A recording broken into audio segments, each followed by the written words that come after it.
Alrighty, looks like we are live and alive. Hello everybody and welcome to the stream. So we decided to do a little something different here. We're going to be playing again another run through the old Vampire Survivors because we found it kind of enjoyable. We actually might go to, where's the options? There they are.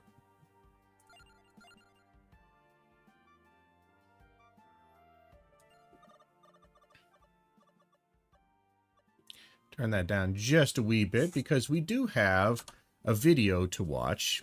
People are like, oh, at least the person I was talking to was like, hey, what are your thoughts on this? Like, what's going on with this? And I'm like, well, I don't know if I care. I don't honestly think that's that important, but you know, I will give my thoughts on it.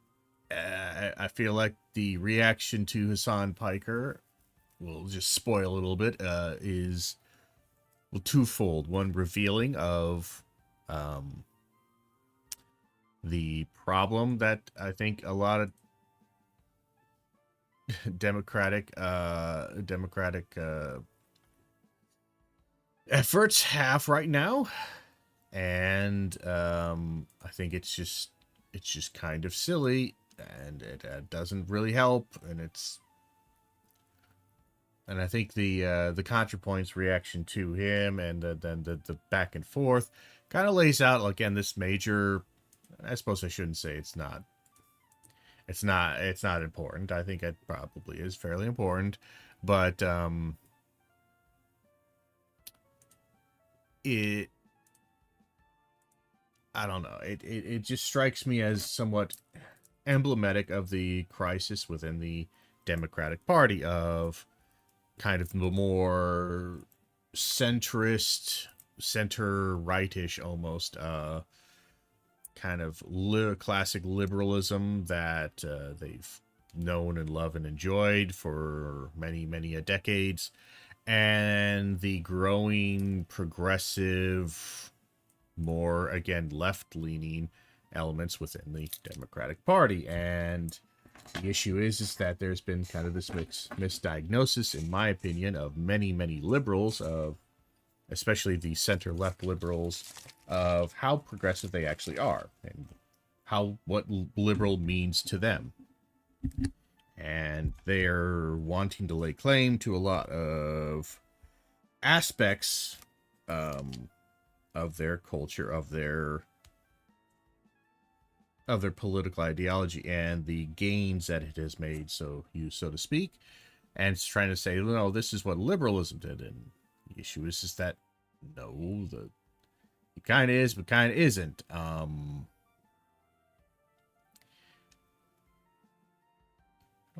don't think I've been able to unlock some of these things. So yeah, we just got to play through a bunch of it. Anyway, we're just going to do a run with, what are we going to do? I think we did a run with, this old dude. I don't think we did a run with you. We haven't completed a run with you. You're probably the easiest one to do a run with because you're one of the strongest in the game by like a ridiculous amount. And Antonio, I don't know about Antonio. Antonio and Gennaro, kind of not really my style of play. So maybe we'll just do a quick... We'll do a quick run with her.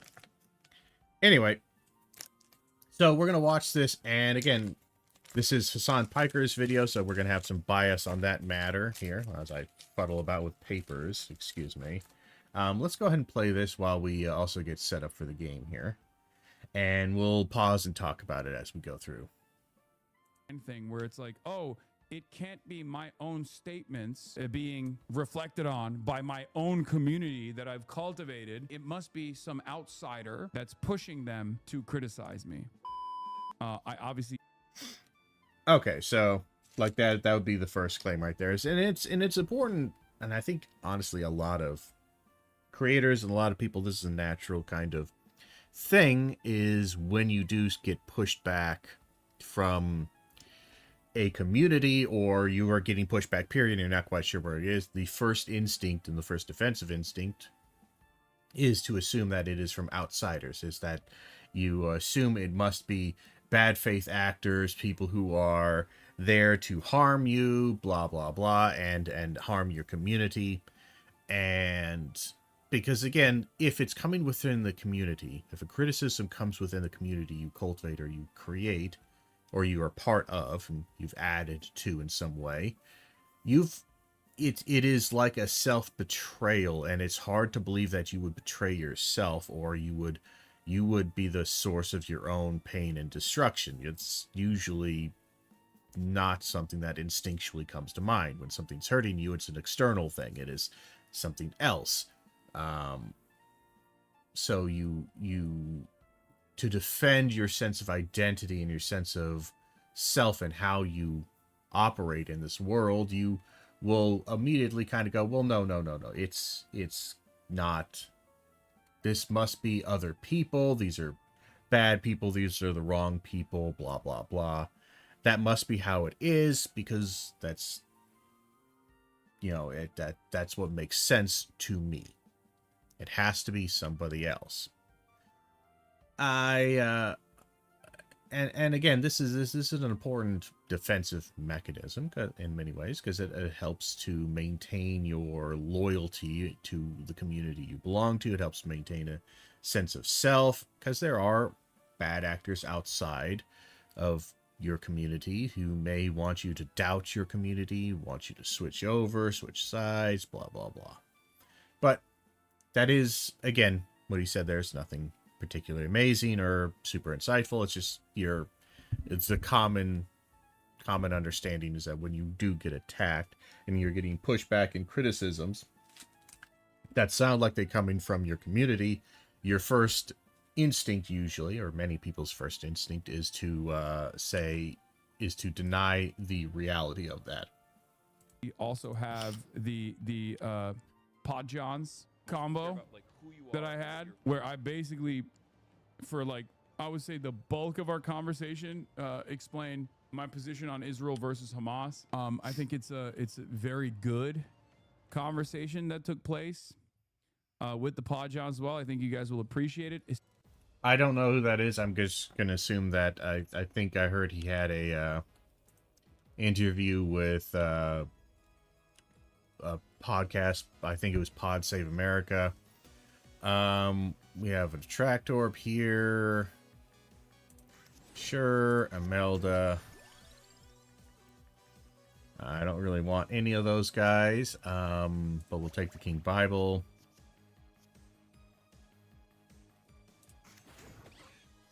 And we'll just play it. Yeah, you can't do much about her until you get your stacks up a bit. But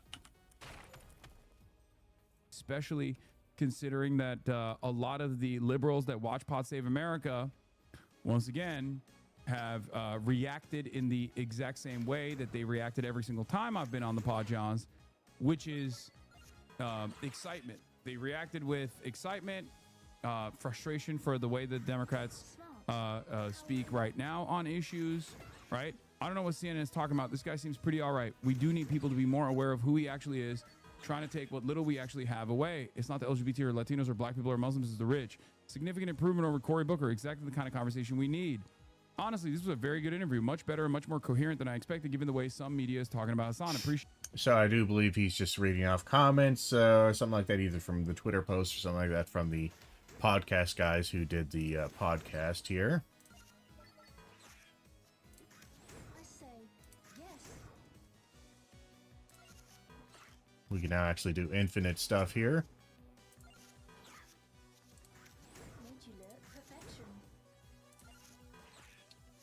But, alright. The substantive focus on the issues instead just the controversy. After listening to Hassan for an hour speak clear and concise reasoning, now I understand why the AIPAC wing of the Democratic Party, which is say 99% of the party, fear and attack him. Logic and reason are not on the side of the Zionists. I've been casually aware of Hassan Piker and heard about some of his controversial comments. This is the first time I've listened to a more in-depth interview with him, and entered it with an open mind. The perspective Hassan offered helped me to expand my understanding of the issues between Israel and Palestine. It's true, people are finally doing their homework. I learned about Hassan from Sarah Longwell at the Bulwark, and within 1 hour after listening to her rant about him, I became a Piker enthusiast. Thanks, Sarah. Hassan is spot on regarding corporate greed. I wasn't sure who Hassan Piker was until Dem started attacking him. After I listened to Kyle Kuczynski, Kyle Kalinske. Yeah, so he has been getting a lot of attention from various things. Like, so I know like the Bulwark was talking about it. The New York Times had a piece that I read a little bit about it, like this, something like, you know, Hassan Piker is not the enemy or something like that from, I think, Ezra Klein. And again, it's another, like, Ezra Klein is right. Actually, Ezra Klein is mostly always wrong. Even when he's right about 50% of the time, but that's because Ezra Klein takes the most centrist, liberal, all sides are right or wrong, except when he gets on some whatever Piccolo, some particular issue. But honestly, it's one of those things where, like, I'm not sure about his actual process for understanding, and if I agree 100% with that, or even mostly with that, because he does just seem to kind of, it's just kind of, honestly, this is the biggest issue in the Democratic Party right now, and between the liberalism, the center-left liberalism, and the more progressive left side, is that the center-left liberalism is fine with status quoism, and it's not just fine with status quoism, it is fine with a kind of a milquetoast, well, let's just compromise and find a nice middle ground on all issues, or semi-middle ground on all issues. You know, we'll give a little bit of leeway here and there, and the progressive left side is not particularly, they see some of these issues as more moral and or existential, and are unwilling to compromise on them. They see that this is, you know, no, this needs to go away. It's kind of like the whole slavery thing. Is the classic liberal kind of perspective on slavery was that, even like in the most negative form of it, was that it was bad but somewhat necessary, and even though it's bad and we kind of want to get rid of it, it'll go away naturally. We don't need to do much about it. And the radicals out there are way too radical, like those abolitionists. They're all talking about like maybe war and stuff like that, and that's just not what we're all about. We're all about, you know, keeping the peace, and that doesn't really do much for the It is done. you know, that doesn't do much for the average liberal here. Our power grows. So that would be kind of one of the big changes right there. But yeah, here we go. Talk about him, I checked him out, and I found that I agree with almost everything he says. Thanks, Dems, for putting him on my radar. John was exactly the right person for this interview with Hassan. Good push, but also civil conversation and letting him explain while still calling out dumb things. This is what democratic politics should look like. Hassan's conviction is so compelling. He's so good whenever he's allowed to expand on his opinions. I love how he stands by his words and doesn't back down. I'm 64-year-old Democratic woman. I listen to Hassan. I'm so fed up with my own party. If they want to get rid of him, they want to get rid of more of us than they can imagine. I'm 70-year-old moderate Democrat. I found Hassan about a year ago. Do I agree with everything he says or the way he says it? No, I don't. He said things that make me angry. So has every Dem commentator or left-leaning politician I've ever supported. All of them. But the man is out there fighting for what he thinks is right. He's honest about what he feels and experiences. He puts himself out there. He goes and talks to everyone. He's not our enemy. He is our ally. I would say, like, he talks to I don't know if Hassan, like, I don't really consume his content. I've only consumed it vicariously through other means and other commentators reacting or working on his stuff. I don't think he's really known for like debate, discussion. Like, he talks occasionally, has some people on and he'll talk to them, but honestly I thought he was mostly just a kind of a solo act. Maybe I'm wrong, but that was my general impression. A lie. This is, as Hassan Ivory Productions says, is why they're desperate to try and cancel me. When regular people watch him outside of 20-second clips, this is what happens. Always. Okay? Always. And of course, on the orbit, people who actually watch the interview go, wow, this is awesome. I had no idea what this guy was about. And now that I've actually listened to him without this ridiculous filter, even in a somewhat contentious environment where, you know, my statements are being called in to account, right? There is a little bit of accountability there. It's not like John Favreau is just like letting me run away with whatever I'm saying and doing. All of a sudden, it's a lot more reasonable, okay? These guys are not equipped to deal with subversive mask-on radicals and have done more to sane-wash this lunatic views than probably any other alternative media platform. Ezra Klein argues that we don't have to limit discourse to people we deem acceptable, then does somersaults trying to make Hassan Piker seem more acceptable. As much as he's a never Trumper, he's also a never Democrat too. Piker's a loser. His ideas are losers. So is his politics. Notice how?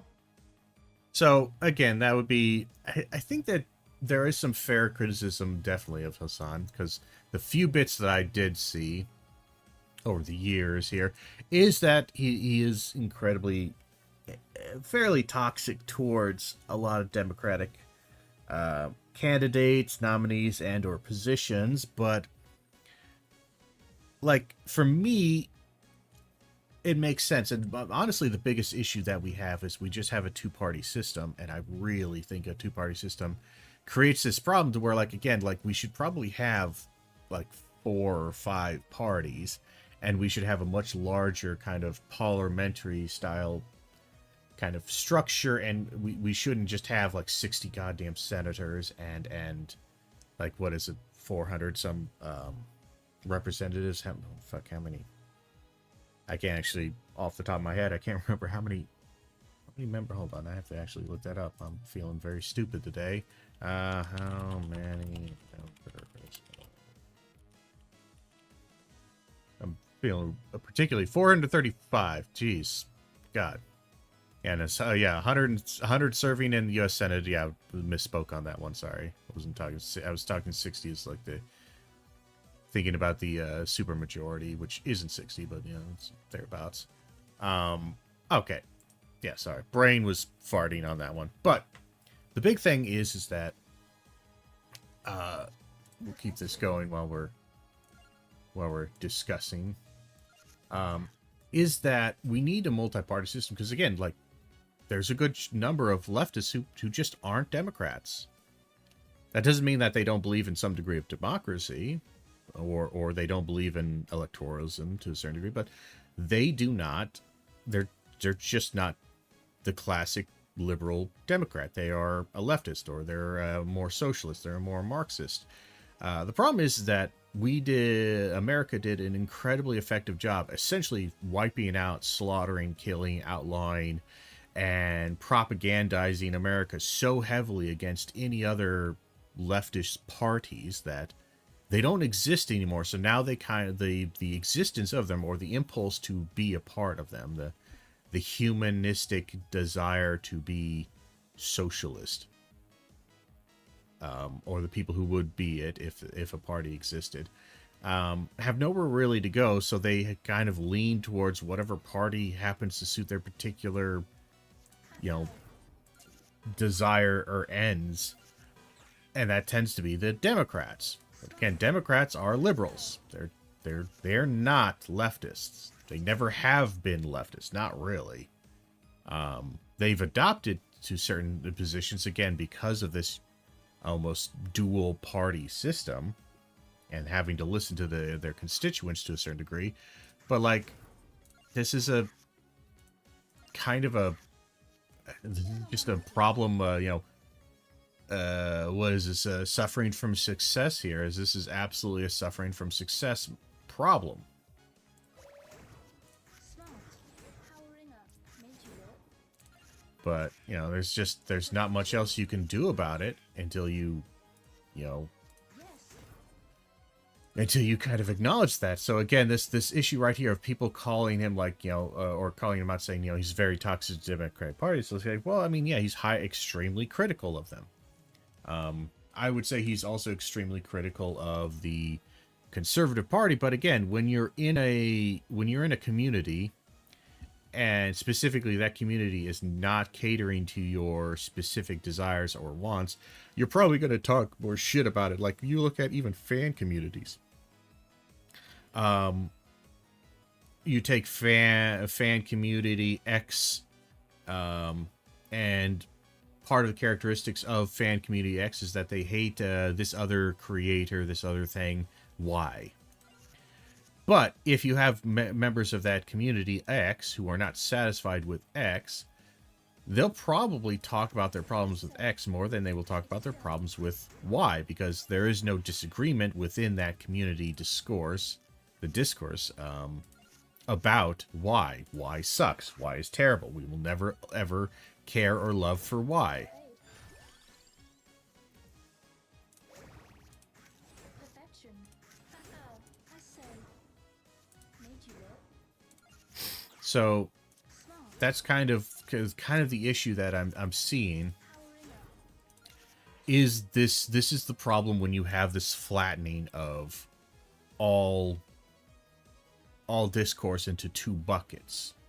The people that refuse to engage me and the ideals that I represent and fight for are the ones who are the most active in disparaging what this movement is, what this movement represents. Yes. Many of them can also be identified with Israel First politics as well. Interesting. Or in this sex pest case, obviously a personal vendetta that he's carried for almost a decade. I promise you, Pod Save America, we do not need to hear from this R word. I think we should all just pay less attention to him, not the president, the other one. Maybe we lived out a little too hard. Let's go back to talking about getting Liz Cheney for a round 2 on the campaign trail. What is this?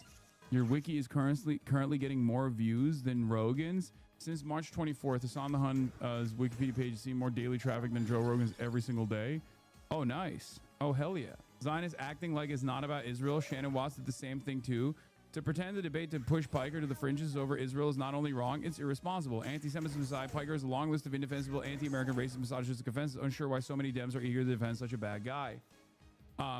We all know what the real reason is, and we all know the real reason is Israel, because you... So I would disagree. Again, I don't think it's just... I think Israel has a lot to do with it. I think Israel is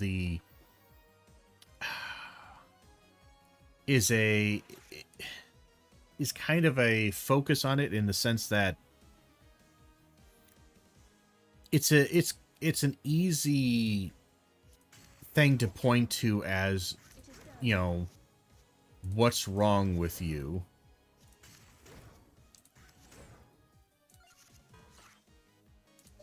Or what is wrong from their perspective with you.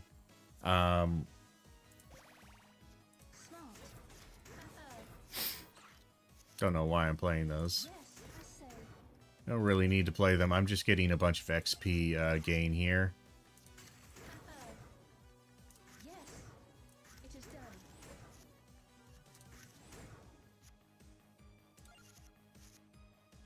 See if we can get her back again.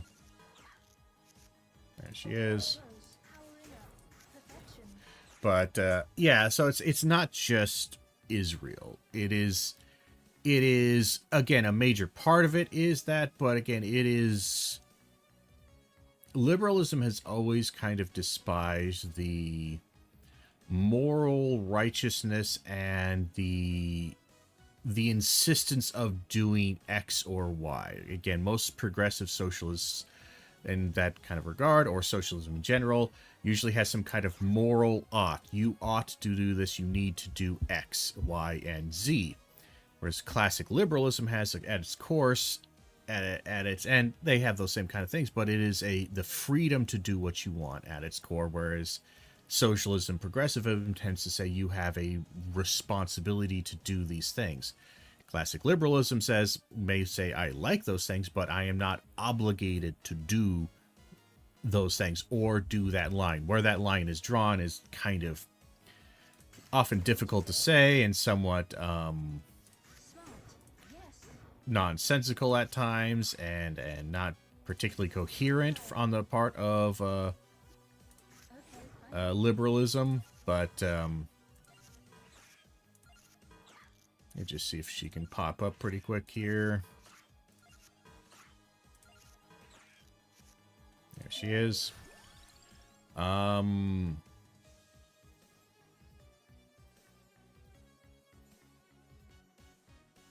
Do I want another yellow card, or I would actually prefer just an armor card, actually.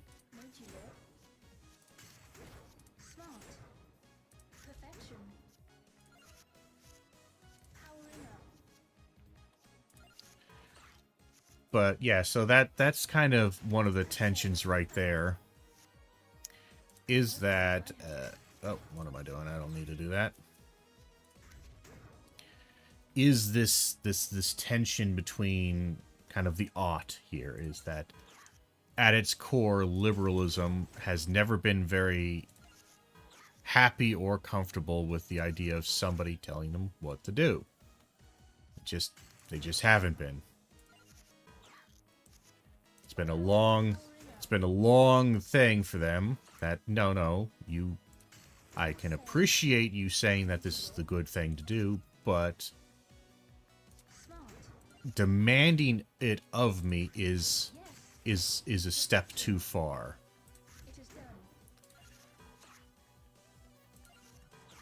And again, this is one of the things where, like, yeah, they have moved their position on this and they've adopted these kind of things, but like it's usually taken quite a bit of force, and it usually has to basically be negotiated over decades of, will this actually prevent the rich successful, the poor and unsuccessful?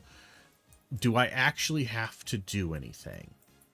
Like, there has to be like this long, again, it's not formal, obviously, like a formal debate or a formal discussion, but kind of has to be this cognitive awareness of, or engagement of, is this actually demanding anything of me to any degree?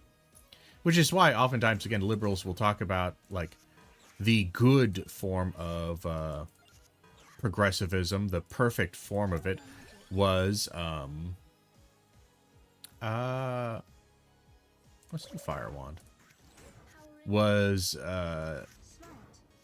brain farting, like the kind of the not the even the civil rights movement, because that was very, very, very contentious. But the what am I trying to say here? The kind of civil rights for gay and LGBT, the original bits of that, like, you know, gay marriage. It asked nothing of them. It demanded nothing of them other than to just, like, they didn't have to do anything.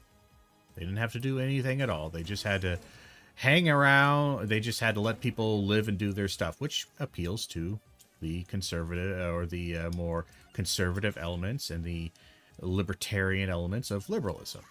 That kind of instinct, that desire. So, okay. The problem is, of course, that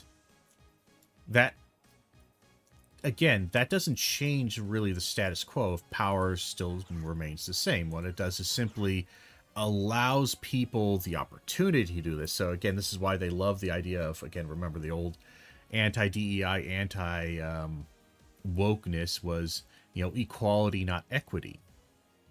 You know, we want just equality of opportunity. They should just have the opportunity. But again, that ignores structural biases and major issues like that. But to the liberal mind, that is enough. That's enough. Why would we why would we go out of our way, have to do something to change what is? What is perfectly fine. We're just adding more people to what is. But again, you're adding them at a subordinate position that you have no intention of changing, because it is currently very beneficial to you to just have it this way. You know, have it your way. So this is that contention for years, for decades, is at this core is basically the, do I have to do something?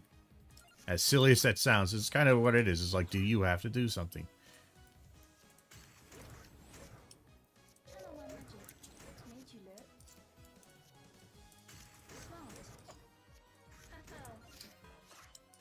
Okay.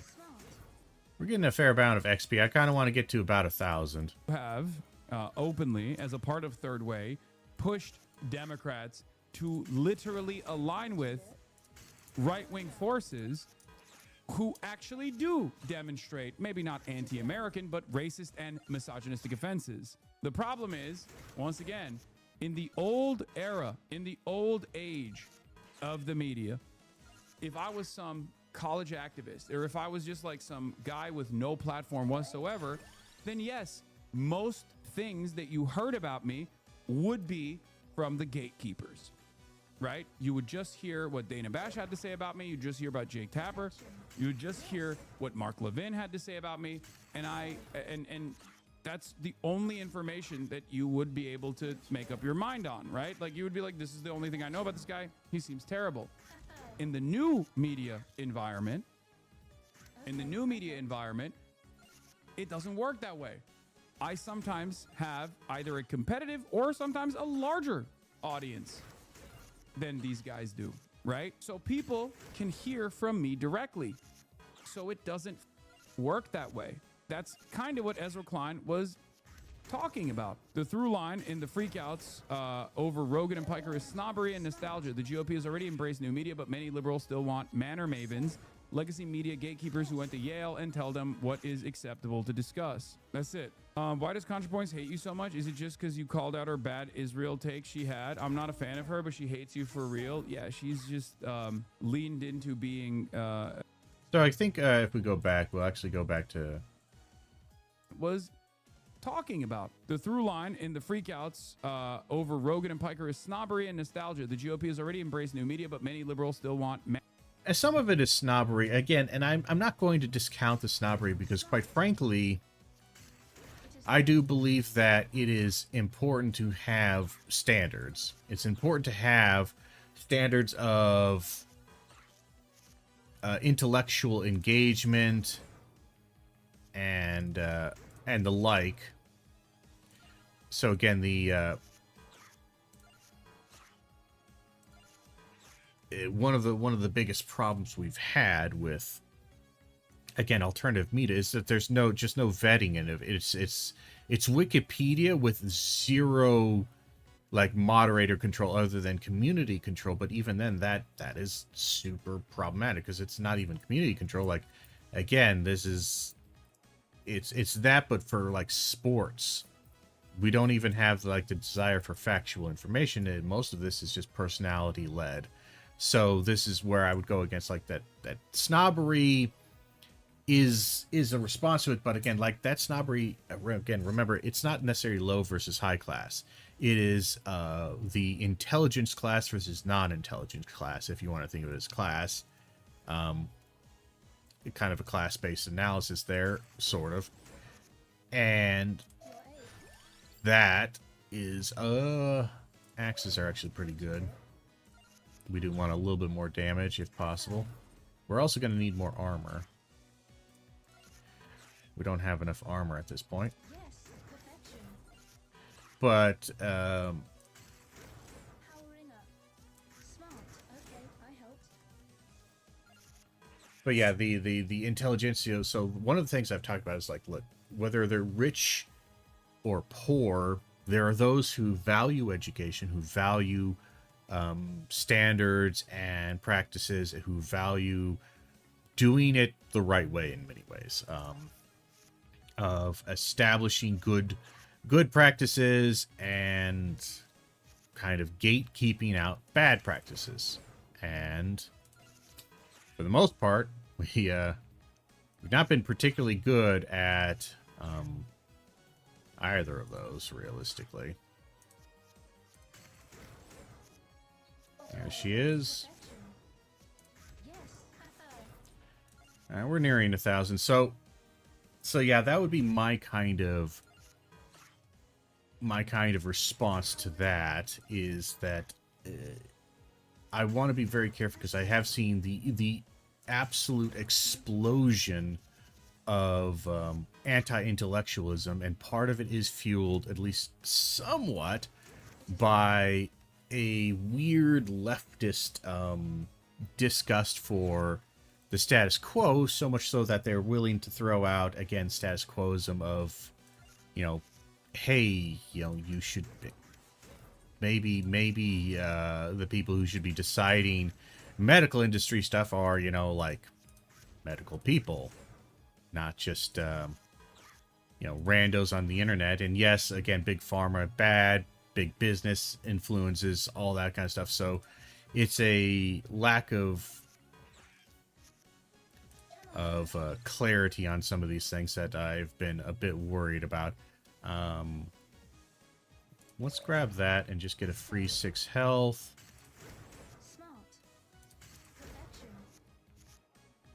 Powering up. We're getting pretty close to 1,000 XP. And then maybe we'll do a couple more fights, and then we'll try to get it up to 2,000 if possible.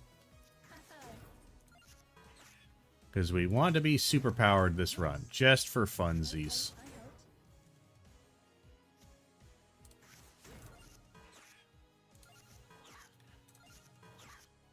Might as well just skip all our turns until we get her.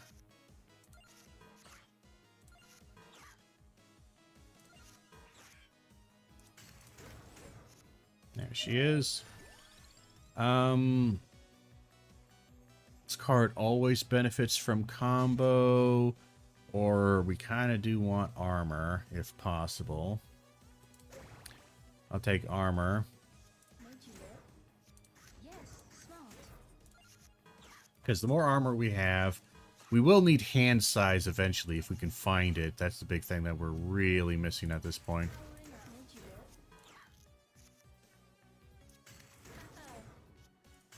It is done. We're desperately missing hand size, and that kind of, once you get hand size, some empty tomes, and attract orbs, this lady starts popping off. You can kind of do whatever the hell you want. But it does take a bit. Yeah. The most dangerous part for her is the early fights, so early boss fights and whatnot. Anyway, let's go on with this guy. And our mavens, legacy media gatekeepers who went to Yale and tell them what is acceptable to discuss. That's it. Why does ContraPoints hate you so much? Is it just because you called out her bad Israel take she had? I'm not a fan of her, but she hates you for real. Yeah, she's just leaned into being a total defender of the Democratic Party, has like some right-wing points on that as well, I helped. and is... I don't know why she just has like such a strong affinity towards the nation state of Israel. Could be, you know, some unchecked Islamophobia. I don't think this is where, again, the obsession with Israel on both sides kind of clouds the analysis of this, is that it has nothing to do with Israel. It has to do with kind of a general status quoism. Like, again, people assume when someone is like, oh, though they really like X. It's like, sometimes it's not about X. Sometimes it's merely about the look of the reality when X is present. In the sense that you have, how do I want to say this?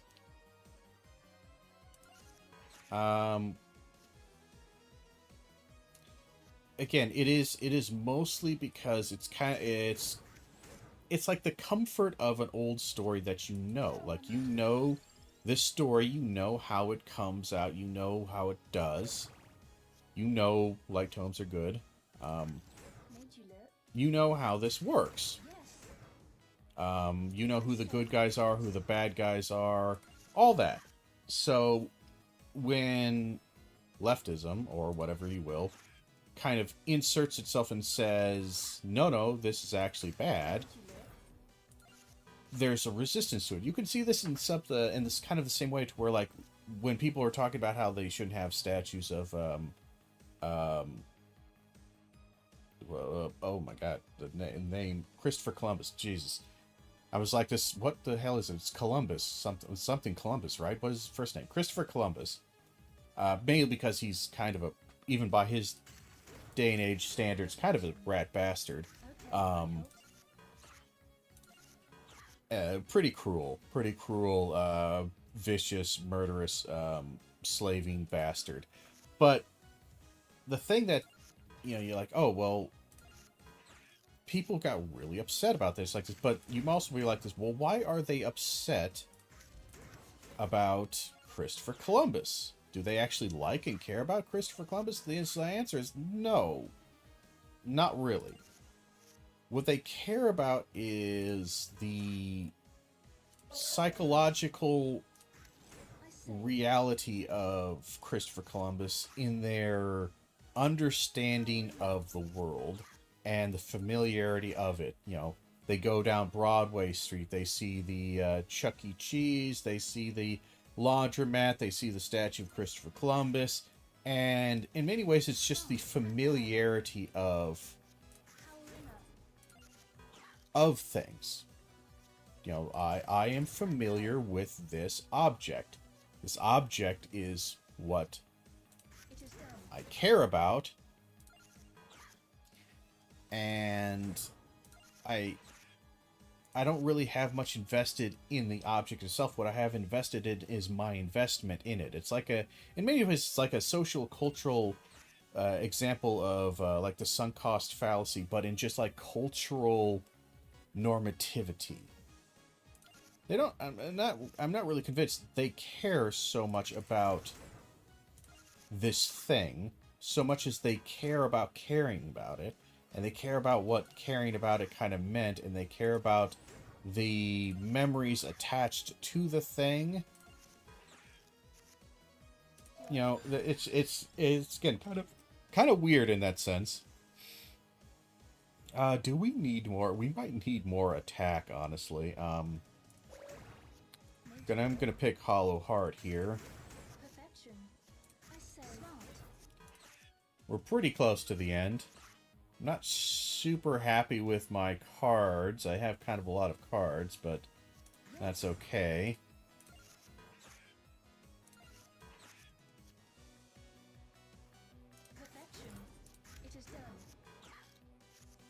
And we only need one more, by the way.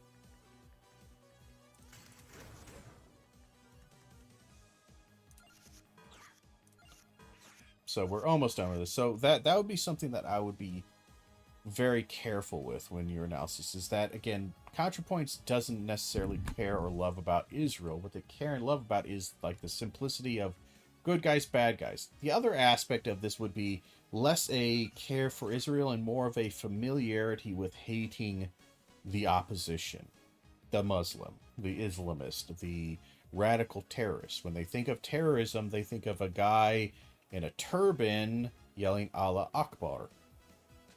Even though, again, that's not... Again, this is why Sikhs get so much shit when they shouldn't. It's sad, but, you know, that's just kind of the way it ends up being.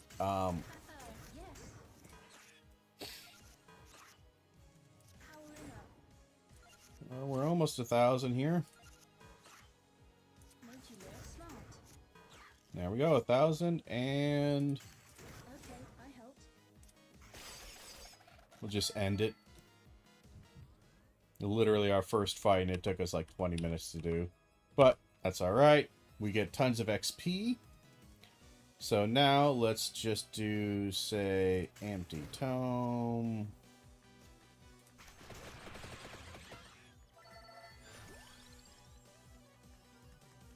We'll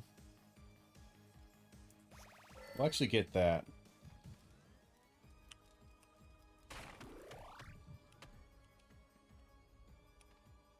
Get this guy. And we only leveled up the once there. So it's 3 damage coming our way, except for the fact that now it's just 1 damage. Oh, that guy was up forward? Really?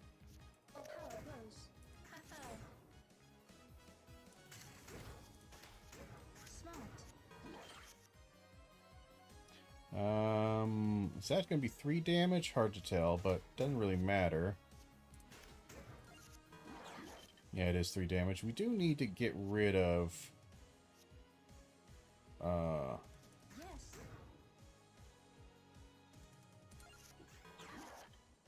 one of these guys soonish. That gets rid of 1, so the max I can take is... we'll do that. Okay, so he's alive. We'll gain 20% coins. Because we actually do need coins. And Empty Tome that. Empty Tome that.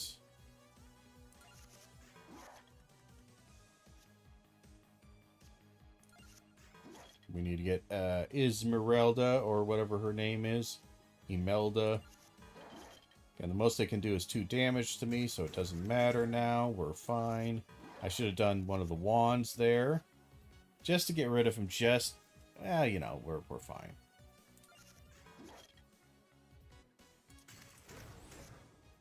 Gonna have a lot of cards here. Probably too many cards at this point. Because it's hard to find Imelda. There she is. Alright, Bracer is the thing we need.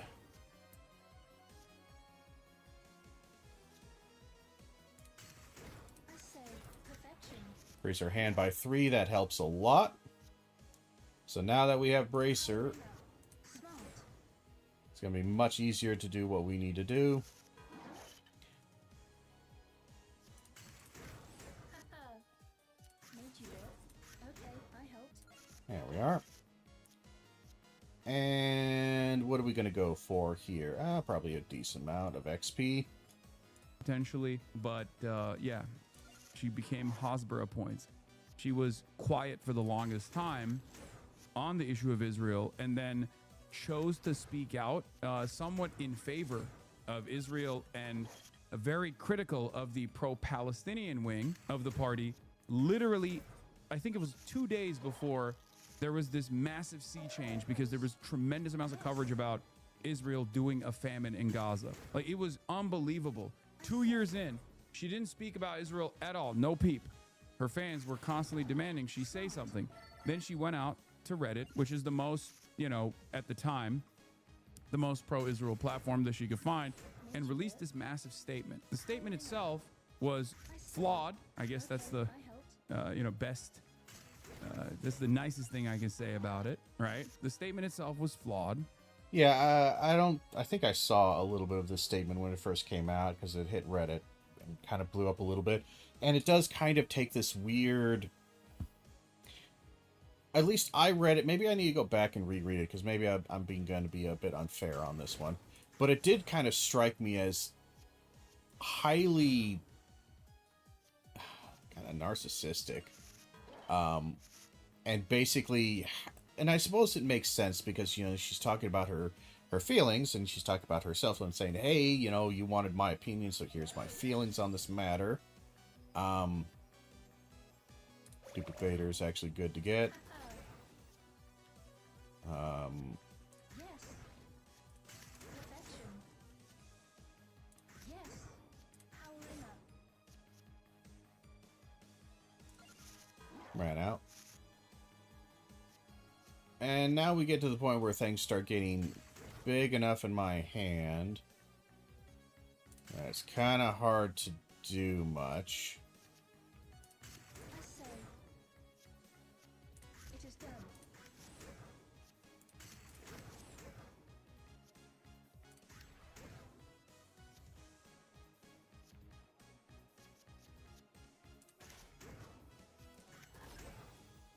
Do one of those. And turn. Hand size. Is she on the field here? No. Kind of hard to see. She's on the field. We'll just do this just to gain an extra 30%. Why not?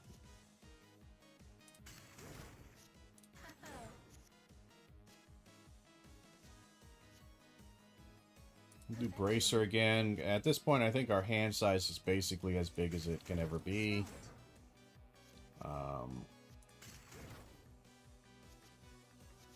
Where is it? Come on, reset.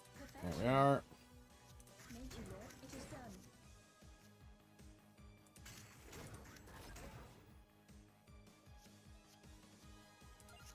Good enough. Is she here? There she is. I say.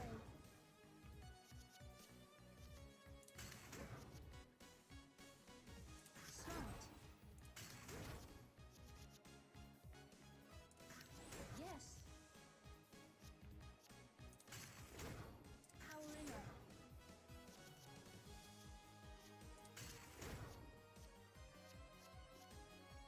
God damn it, reset. So I can find the light tome. That. I helped.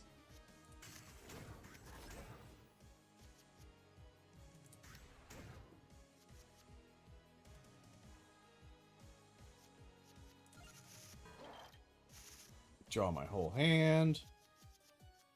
There she is.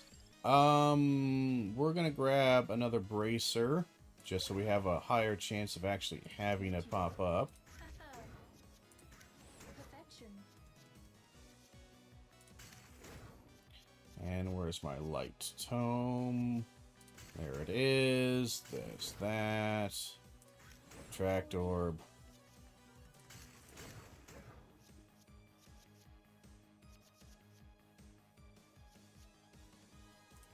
I say. Yes, it is done.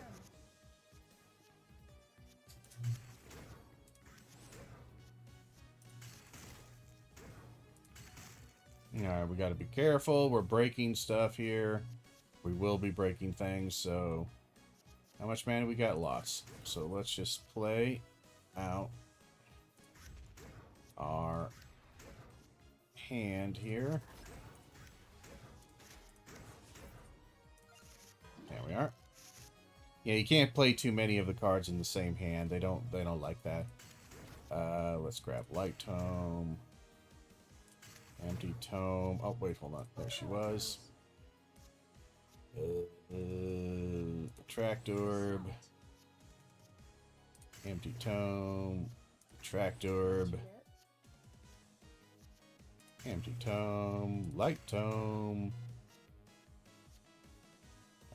Candle. That. Empty tome. Light orb. Yeah, we don't like doing that. That's fine. We can do some stuff here, right? Kind of. I say. Gotta be careful of that duplicator. Okay, I helped. Turn. Turn on my magic.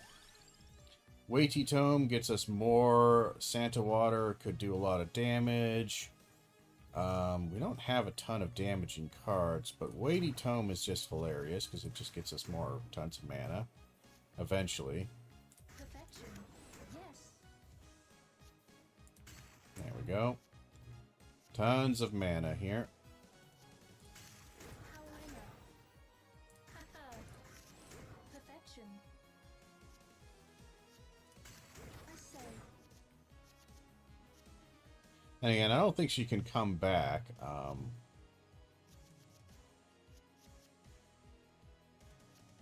Okay. As much as I would want her to come back, I don't think she can. So empty tome, light tome.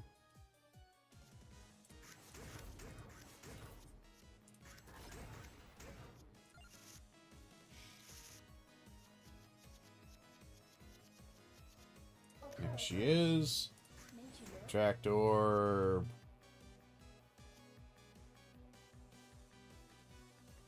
We need empty tome, light tome, weighty tome, and a candle, a tract orb.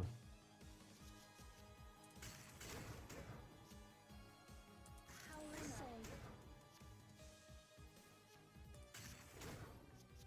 Haha.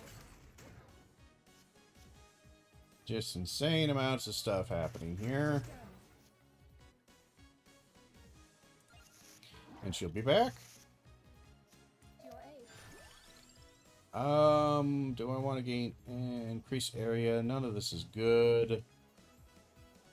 We can get more health and just make ourselves healthy, or we can speed up the XP grind a little bit here, because we're trying to get up to, again, a few thousand here.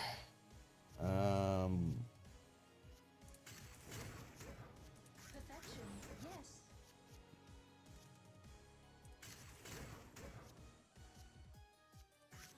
Powering up. Smart. Haha. Okay, I helped. should be another 35 coming here. Made you look. Yes. Perfection. I say. Empty tome to light tome to weighty tome, and now we have 11 mana just like that. Perfection. Made you look. It is done. Your aid. We don't really need the bracer. Adding armor would be nice to this whole shindig here. Hold on there. So, light tome, weighty tome. That should give me enough to play around with for a while. I say yes.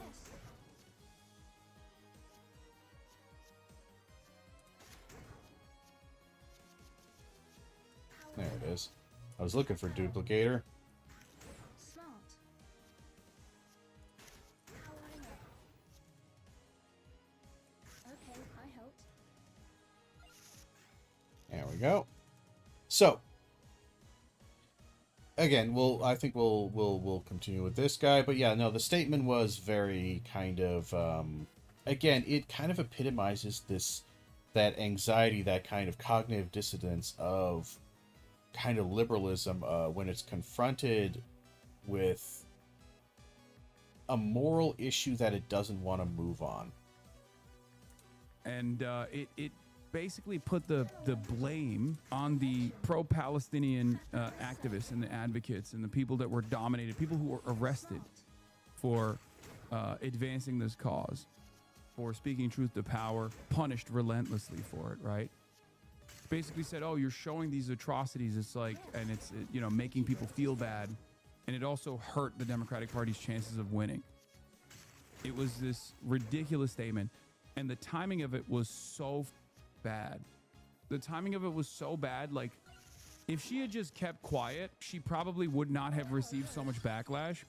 But not only did she, you know, come out with this ridiculous statement, she did it right before there was like unlimited coverage on Israel doing a famine and you know, murdering Palestinian children in a way that was impossible to ignore. So I think, you know, content creators like this, I mean, I myself am not, you know, outside of this group either. Nobody likes to be yelled at. Nobody likes to be told that they're wrong, right? And she was inundated with unlimited statements about how wrong she was and how much of a genocidaire she was, and that probably hardened her position. And she, for some weird reason, decided that I was like the primary critic of her statement, I think. Yeah, I mean, it is also because like, it is also because of this as well, I think, maybe. I don't know.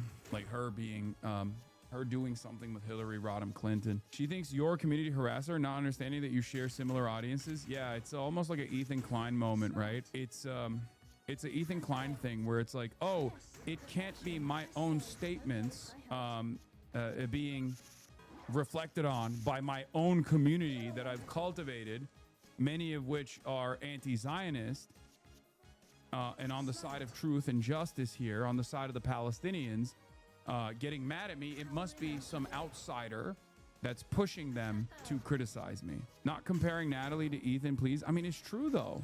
They're aligned on this.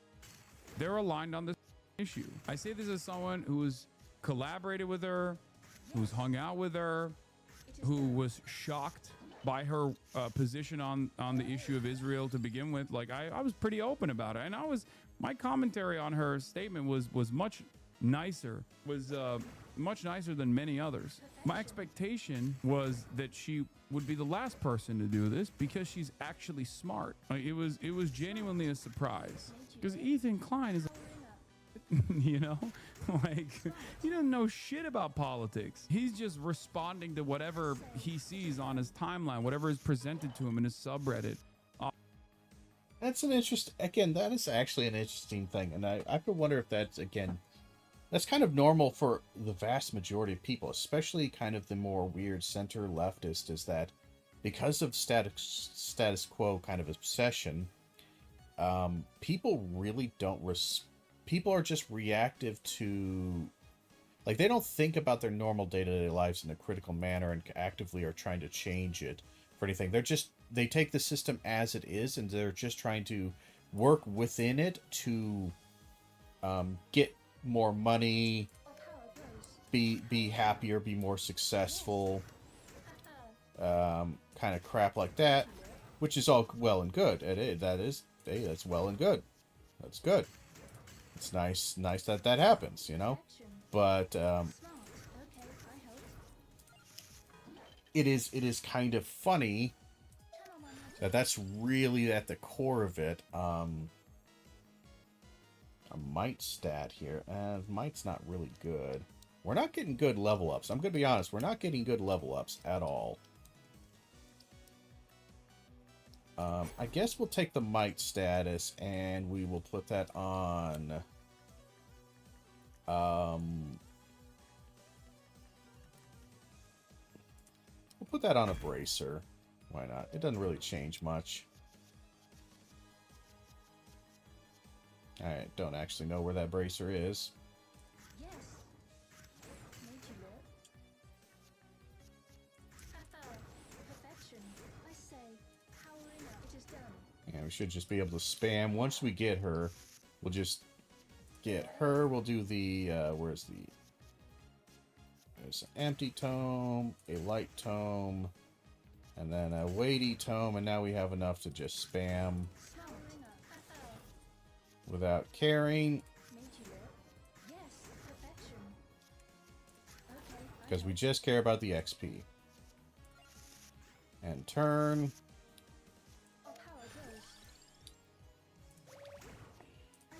We do want more coins, so if we can get more of that, that would be cool. We'll do weighty tome. That should give us enough to just... There we are. She's back.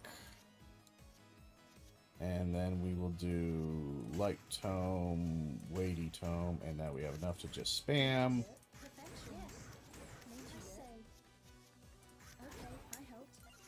She's done. She comes back. Draw first at the start of an encounter. Ooh.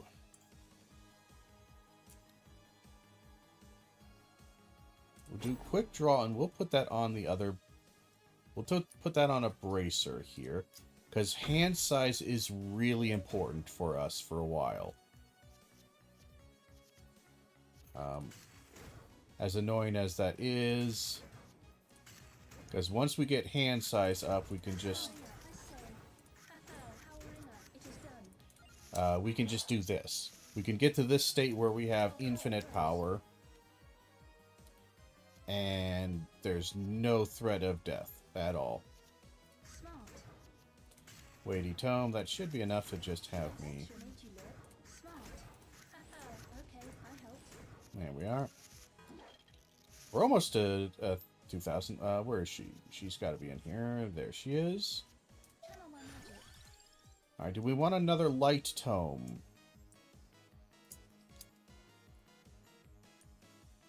I'm going to pick Hollow Heart. Get more X, more life. Weighty tome.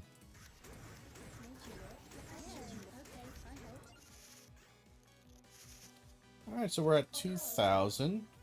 Pretty good. Light tome, weighty tome, and now we just spam.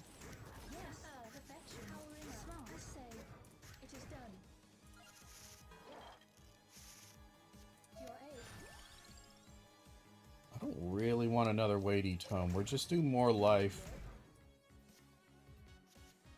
And weighty tome. That should be enough to spam all of this. Good.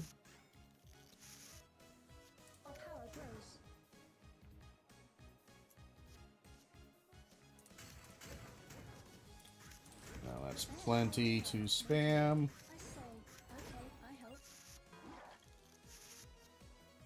There we are.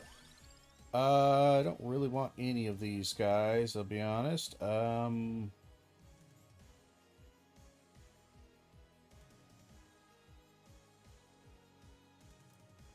Suppose we could do an axe.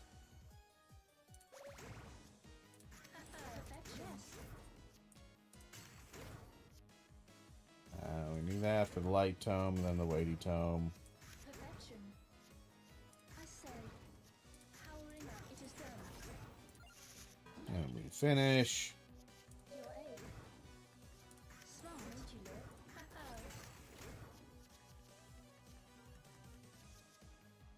Where's the light tome? We have the light tome somewhere. There it is. Probably should have chosen the light tome, because it's easier to get that combo off, but that's okay. Powering up, I say, okay, I helped. And she's done. Our power grows. Adds armor, another Peachone. Armor might be nice.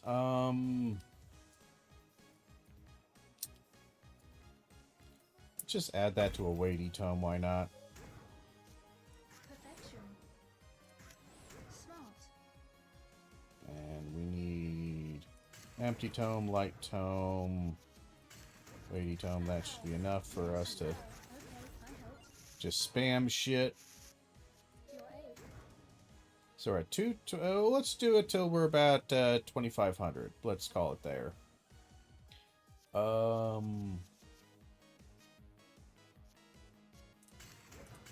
Sometimes selecting these things when they're Smart. Powering up. Yes. just kind of hiding there is a little bit It is action. difficult when your hand size is that big. Channel my magic. Area, Ancient Tome. We don't need Ancient Tome. We don't need any of these, but we'll pick Sand of Water. Yes. Made you look. And where's the Weighty Tome? Or Light Tome, Weighty Tome. Now we're... I say, powering up, it is done. There we go. Let's do it a few more times here. Do that. Come on. Light Tome, Light Tome, Light Tome. I say, made you look. Smart. Powering up. Okay, I helped. There we go. Off we go. We'll do it a few more times. Let's listen. Oftentimes by sexpestiny redditors that LARP as though they are H3 fans, right? She thinks you're a revcom, so I don't think she knows that much. Wait, what? You just gave him material for his next 6 hour podcast, buddy? Okay, whatever. I don't give a shit. What's he gonna do? Complain about? Is he gonna cancel Ezra Klein now? You know, King Lib. He's gonna be like, Ezra Klein, you're canceled. You're the Actually- king of anti-Semite. You got. Yeah, I don't think that, like, they are going to give him shit. Just kind of like, again, I gave him shit in my own little way with my article talking about, again, when he put out that Charlie Kirk was doing things the right way. But again, that's the thing, is that the same thing that drives him to do that about Kirk is the same thing that drives him to say this about Hassan, without any distinction between the two, is that, Powering up. Perfection. again, it's just like that person who doesn't want any conflict Say, okay, I helped. and just wants everybody to get along, regardless of what those people actually believe and do. And again, that's an incredibly privileged kind of perspective to have Smart. Okay, I helped. at the core of it, Your aid. because that's basically just telling them, I want increase amount. Is there anything I would want to put that on? Guess we'll just put that on a weighty tome, why not? Do that. The light tome, the weighty tome, that's enough. Made you look. I say, yes, powering up. Almost ended it right there. Powering up, it is done. Alright, we're gonna make it go to 2,500. Channel my magic. Light tomes over here, then the weighty tome. Smart. I say, yes, perfection.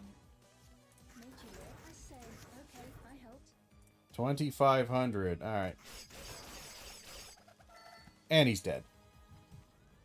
Okay. Lovely. Alright. Bit crazy, but alright. Let's continue. You got sucked into Hassan's dangerous web of lies like he did with Sam Cedar. Ezra Klein, another Jew hater. We must cancel our New York Times subscriptions, guys. Like, is that what he's gonna do? Okay. Good luck. What is this? Hen Mazik? He is actually, here's his talking points. It's a comforting notion that if we just allow people to spread lies and hate about our brothers and sisters in Israel, they'll hate Jews in the diaspora a little less. But the reality is hate, yes, including that hate that calls for the dissolution of the world's one Jewish state and the home of half a Jews living, has little to do with our actions. Read my take on Ezra Klein's latest op-ed on Hassan Piker on my Substack. It's so funny to read this article or to read this sentiment as anything but if you give equality to all that live in the land that Israel currently occupies and dominates, you want another cost to happen. Yes. Okay? It's an unbelievably racist thing to say. And most people don't even comprehend how unbelievably racist it is. We just take it for granted. This is the same exact principle. What was racist? Hold on, I missed it. Currently occupies and dominates. You want another cost to happen.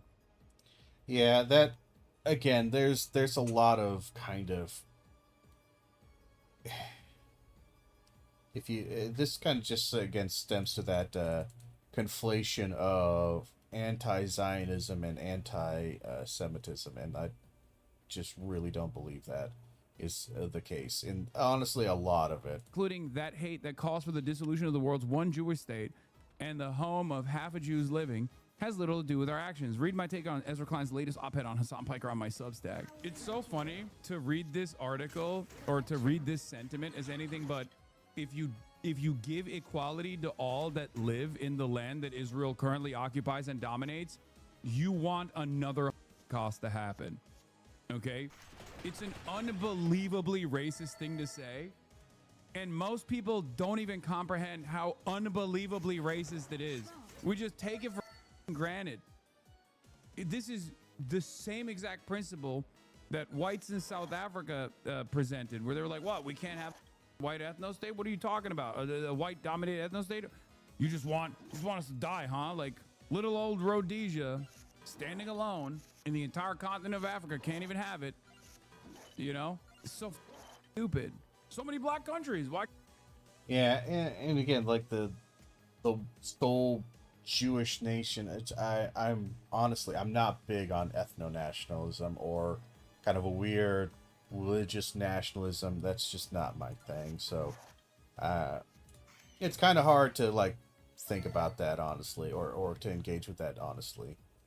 But that's that video right there. We did have another video that I wanted to take a look at and listen to, because I think it's a kind of important one. It's an older video, about 2 years old, and it looks at one of these books that it's Stephen Hicks's Explaining Postmodernism. And this book is probably one of the key progenitors of every single bit of anti-postmodernist kind of rhetoric in modern day society, because like Jordan Peterson cited from this, a lot of people have cited from this for some reason, and it's genuinely a dog shit book. But let's listen to this guy.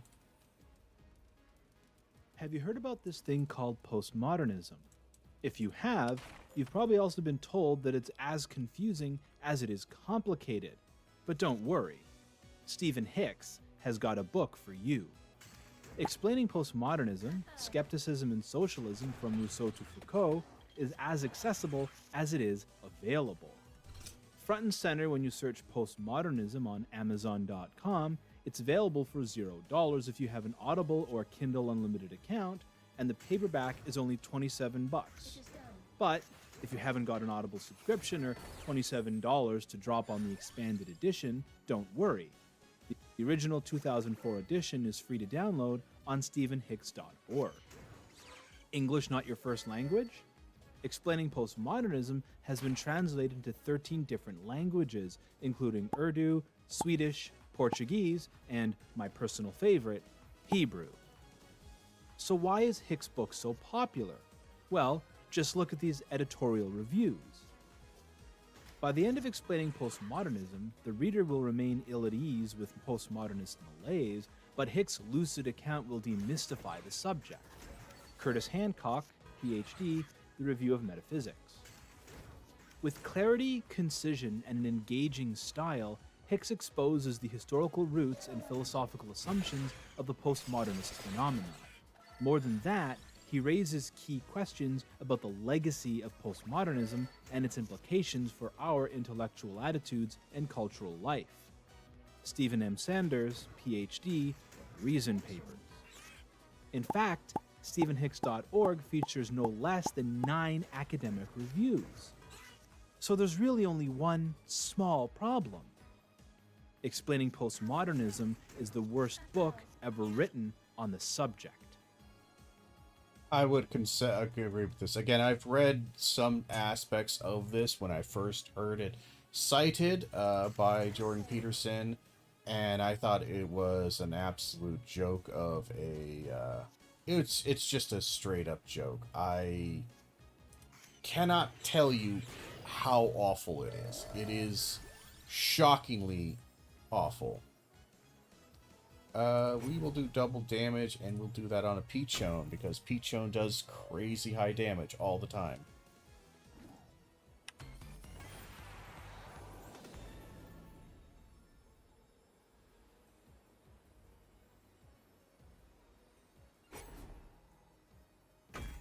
We'll do that for a lot of damage, and we'll go down a level. And actually, while we're here, let me just adjust something here real quick. And we're going to, sorry, I have to go over here and adjust the playback speed. We're going to put at 1.5 for this because it's a longer video. And then we're going to do this.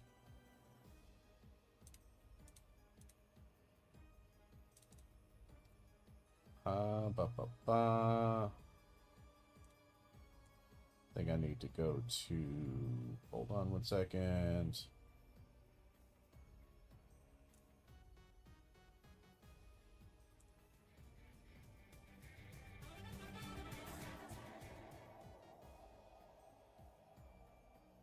Sorry, it's going to be flipped for a while just for YouTube purposes.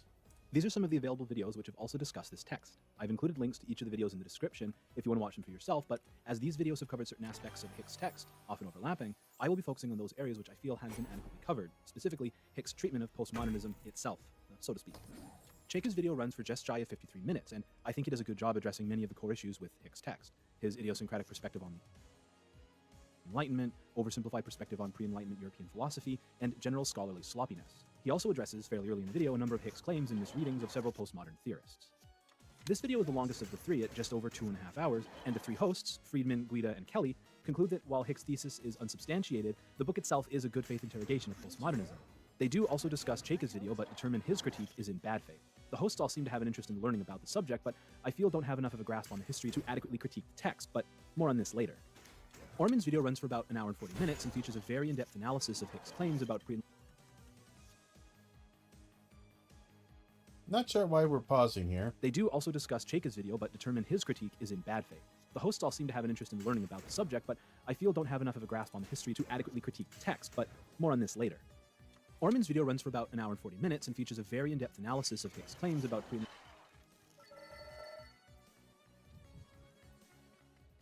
I might need to, like, reset the, let me... Oh, wow. Yeah, no, internet's going weird. That's okay. We'll be alright. So, here we go. Let's try this again. Video a number of Hick's claims and misreadings of several postmodern theorists. Nope, I want you to play at 1.5. Thank you. This video is the longest of the 3 at just over 2.5 hours, and the 3 hosts, Friedman, Guida, and Kelly, conclude that while Hick's thesis is unsubstantiated, the book itself is a good faith interrogation of postmodernism. I would not. Again, I think this is incredibly... And this is one of those things where I think academics kind of just... They're so afraid of calling out a fellow sort of academic like Stephen Hicks, who's engaging in this material. They're so open to kind of like, not quite freedom of speech, but again, the open inquiry, all forms of investigation should be given best faith, and you should assume that they're trying their best, even if it's terrible and bad. Give them the benefit of the doubt. This is where, again, I kind of disagree pretty heavily with this, because, again, the errors that this book makes, from even just my cursory glance through, like reading a couple of chapters and doing a little bit here and there, are astoundingly bad faith. They are immediately disqualifiers of, oh, you're a dipshit. You are a dog shit academic who is absolutely lying his ass off to essentially generate a fake, just kind of fake bullshit here. And this is really, really upsetting, honestly. Because it just simply should not be happening, but god damn it, is it happening. And then you get people who are, again, just kind of going to be really spineless about this issue. Kind of letting them off the hook. And you really should not let this guy off the hook. What he is doing is genuinely harmful to all forms of academic pursuit. I don't want any of those. We'll take an ancient tome, I guess, and we'll just play for free. Smart.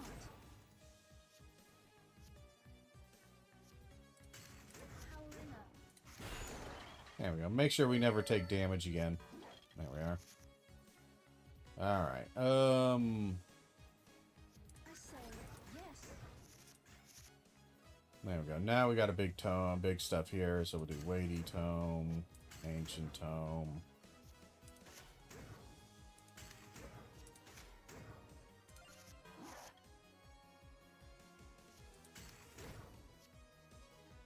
Smart.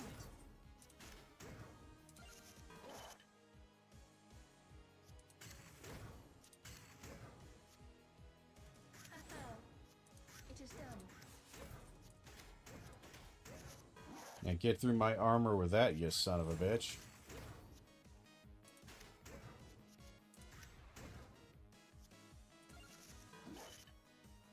Ah, she's gone. Let's just kill him. There we are. Anyway, let's go on. They do also discuss Chayka's video, but determine his critique is in bad faith. The hosts all seem to have an interest in learning about the subject, but I feel don't have enough of a grasp on the history. Yeah, and here's also the big problem is that I think a lot of people don't actually know enough about postmodernism to really realize just how bad faith a lot of this analysis is. Like, this analysis is genuinely incredibly bad, and like, oh, he doesn't prove his thesis. No, it's worse than that. He lies. He absolutely misrepresents. He lies. His thesis is incredibly biased to the point where, like, he just, it is absolutely bullshit. This is, for postmodernism, this is the same thing as, oh shit, David Irving and his analysis of the Holocaust. Yes, there is some good scholarship in there, but his whole aims, and more importantly, his willingness to completely and utterly lie and mislead about the entire thing, like, has to be taken into account. It simply has to be. Because he won't stop lying about it.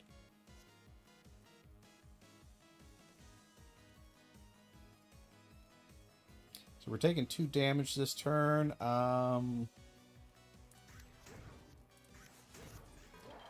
We're fine.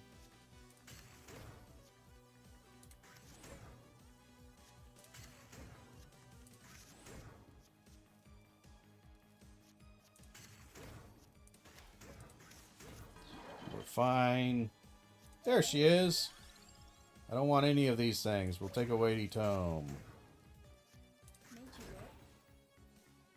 We're taking 4 damage here, except, oh, fine. I guess we kill them all. She won't disappear for a little while. To adequately critique text, but more on this later. Orman's video runs for about an hour and 40 minutes and features a very in-depth analysis of Hicks' claims about pre-Enlightenment philosophers, as well as some cogent information on Richard Rorty, Kant, and Hume. This video, just shy of an hour, is from Hicks' own The Open College podcast, where he responds to both Cheka's and the Multiversity Project's video. Hicks really leans into the idea that Cheka is critiquing him in bad faith, but it is his response to the Multiversity Project questioning the inclusion of Andrea Dworkin and Catherine McKinnon as postmodernists that is incredibly revealing. I'll be talking about this later in the video. Hicks' central thesis is that... Yeah, that's the other thing is, again, including Dworkin and a lot of these others, again, it's their understanding, and when they say postmodernism, you generally have to understand that they're using incredibly narrow, or very, very, not narrow, very, very group-specific term, basically that you... At any other era, you might have called this like the gay agenda or something like that. It's this scare tactic, scare quote nonsense that's meant to scare you, to make you think that something terrible and sinister is going on, but it's just nonsensical. Still don't know how to break these things, and I don't know if you can break them, but it feels like you should be able to. In the face of the failed Marxist, he tends to use socialist and leftist interchangeably and more frequently, project, instead of simply abandoning socialism, dedicated intellectuals developed postmodern theory to backdoor their political ideology into academic institutions. They accomplish this through two major methodologies. Derridian deconstruction, they accomplish this through their political ideology into academic institutions. So basically, it's just a conspiracy theory of, again, kind of like cultural Marxism slash, these guys failed in the marketplace. Liberalism was clearly king. Liberal conservatism was obviously the only way to go about this. Libertarianism and Marxism, socialism was just all evil and wrong, and everybody knew it was evil and wrong at the time. But these people managed to convince the world that it wasn't going to be wrong, and, this is why, they gotta die. And not quite, obviously. But this is why they're wrong and terrible, and they snuck into academia, which is more permissible for these types of things.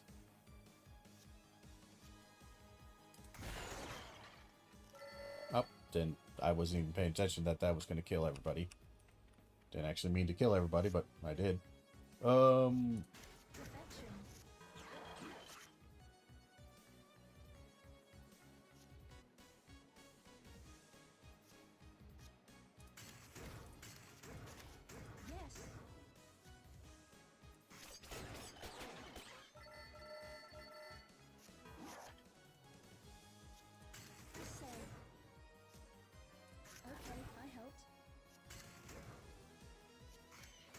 We'll kill him. There we are. We're almost at full life now. Let's fight the boss.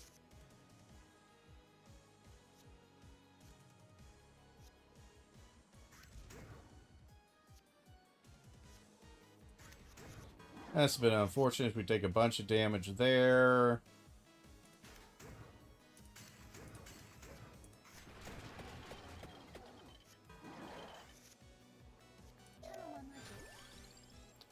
Don't really want any of that, but okay.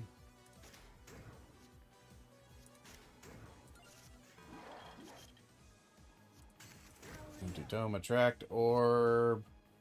We will do the water. You. We will do.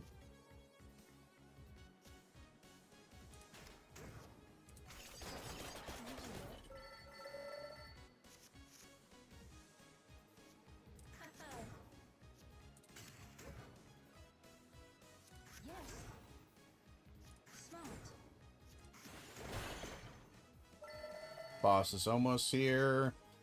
And we'll do one of these. We'll get out the big one. And that finishes it off. I don't want any of that, but fine. I don't want any of this, but Fine. Grab this real quick. Increase area stat. That all sucks. I'll just put that on spinach. And we're going to go grab back these pieces here.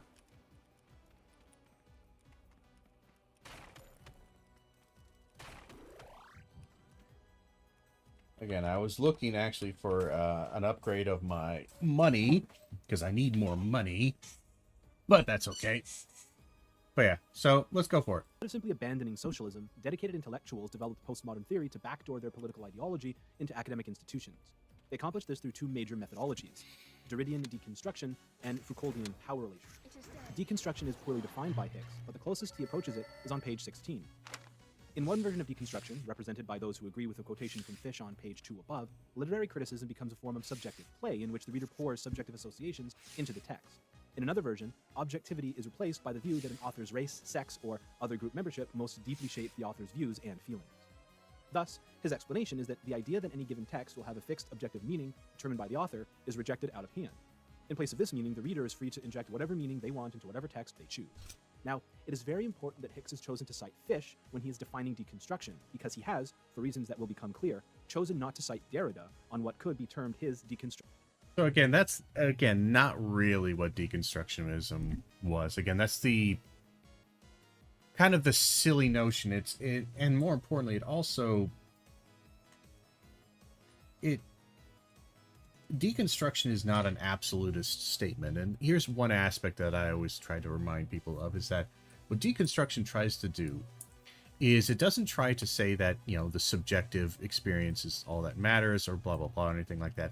What it's doing is, at its core, trying to understand, at least partly, why or how the author's kind of lived experience, whatever you will, does kind of influence or impact, to a certain degree, the nature of their writing and engagement.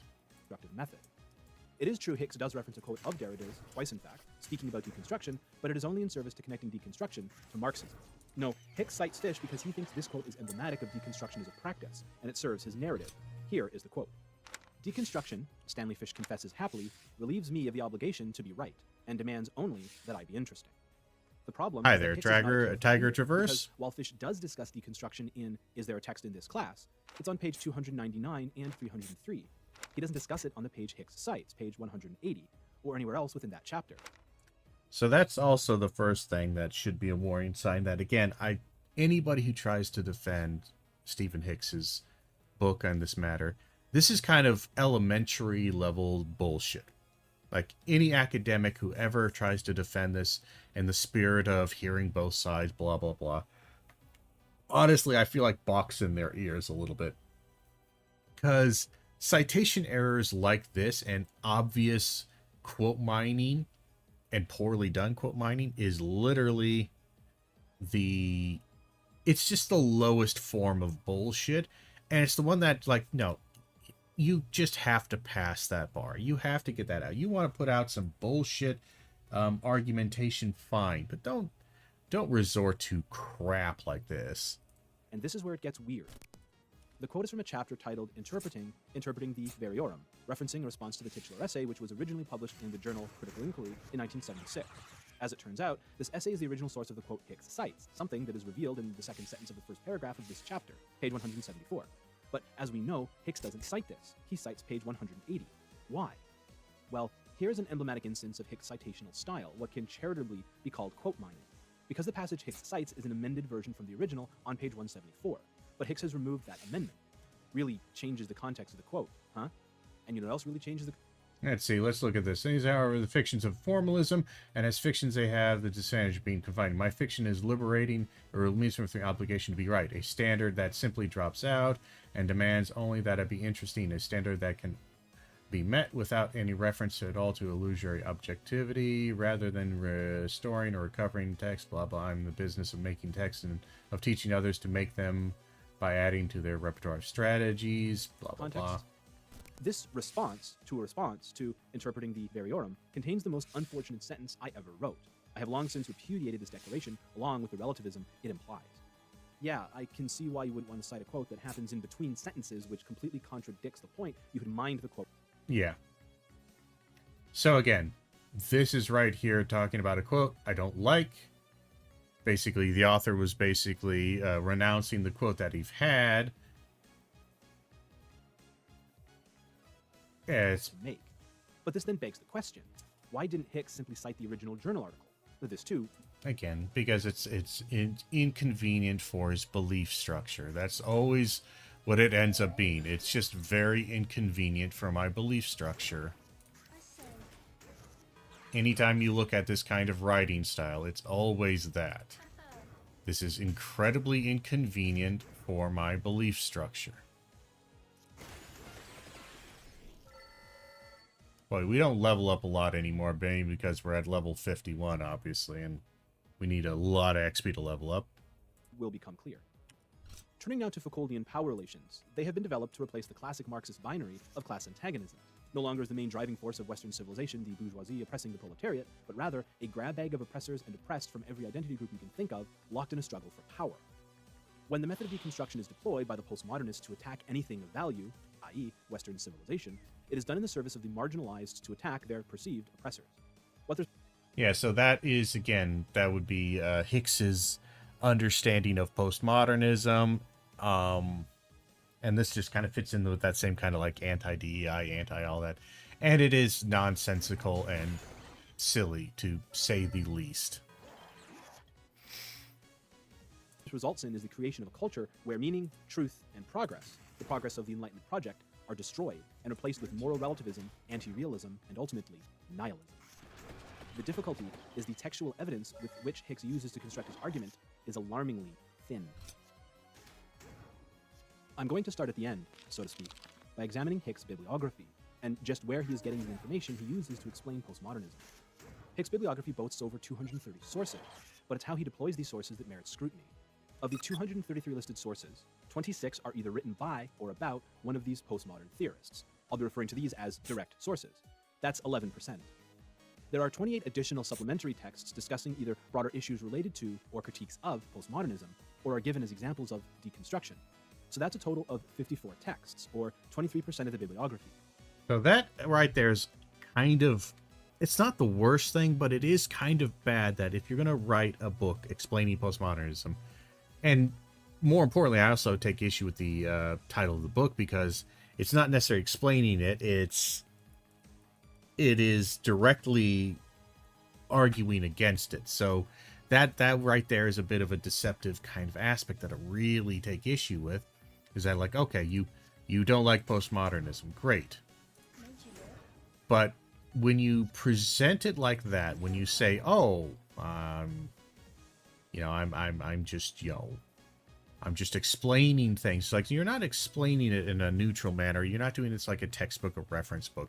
What you're doing is basically just saying, I hate this thing, and I'm going to quote unquote explain it in a way that'll make you hate it too.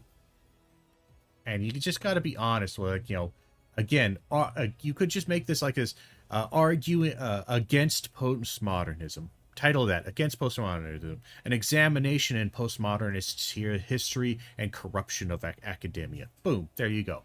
That is actually what it does.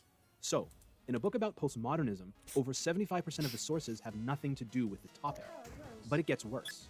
Of these 28 supplementary sources, 9 are never cited in the text itself, only appearing in the bibliography. There are a total of 320 footnotes. 38 of these footnotes, 12%, are from those direct sources I mentioned, and the supplementary text provide 24 additional footnotes, another 8%. So altogether, only 20% of all citations in the text purport to be about postmodernism. Now, given how much ink Hicks spills developing his idiosyncratic narrative of the descent of the Enlightenment and the fall of communism, that the book's sources are so weighted is unsurprising. Still, as the subject of the book is ostensibly postmodernism, this seems inadequate. The version of the text I'll be examining is the original 2004 edition published by Scholargy, so all of my citations and references will correspond to that version. I have also examined the expanded 2011 edition, and while there are some changes, none of them have any bearing. It keeps pausing. I think we're Majority just of this having some... analysis will focus on. weird issues with the internet right now, but we're okay.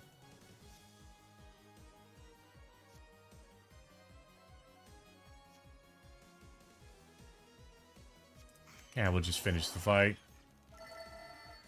I will be talking about the expanded edition in the conclusion, and if you want to see the changes, you can find a link to a document called Appendix A in the description, but more on that later.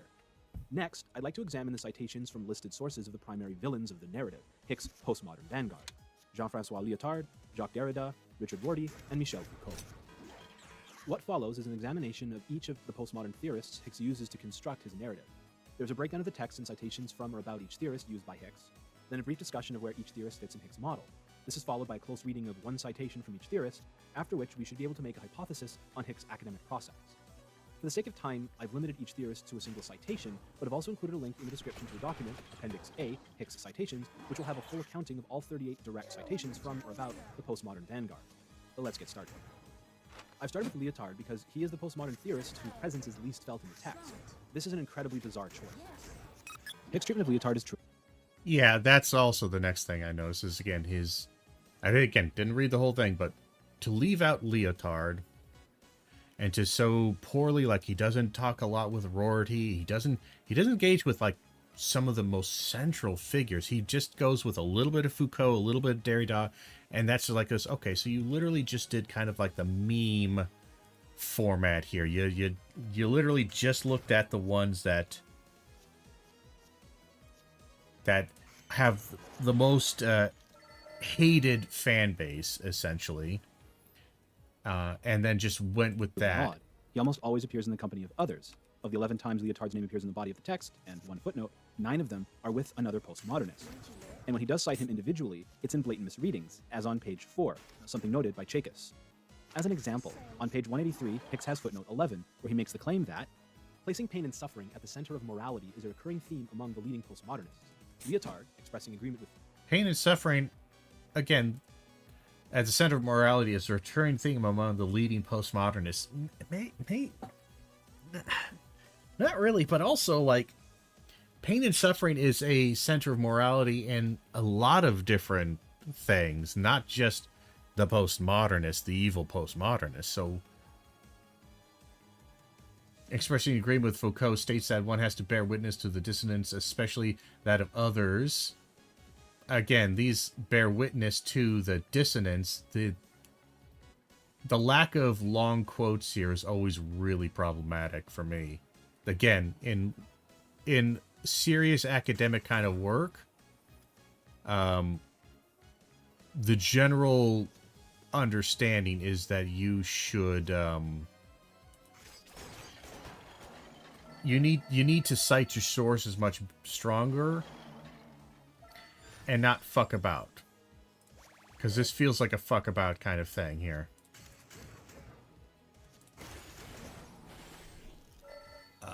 And again, like this just screams quote mining. Like, you're in a serious academic work. I was often encouraged by most of my professors to, like, look, if you're going to quote something, you don't quote just like a section of that sentence. You quote like the entire sentence. You quote the entire paragraph or your major sections of this, and you dissect it individually after you quote it, so you can show the quote and the sentiment and within the context of what it was created, and then argue about it. Again, if you do this, again, you need to be very, very, very careful with your minor little quotes that you're doing here. recurring theme among the leading postmodernists. Lyotard, expressing agreement with Foucault, states that one has to bear witness to the dissonance, especially that of others.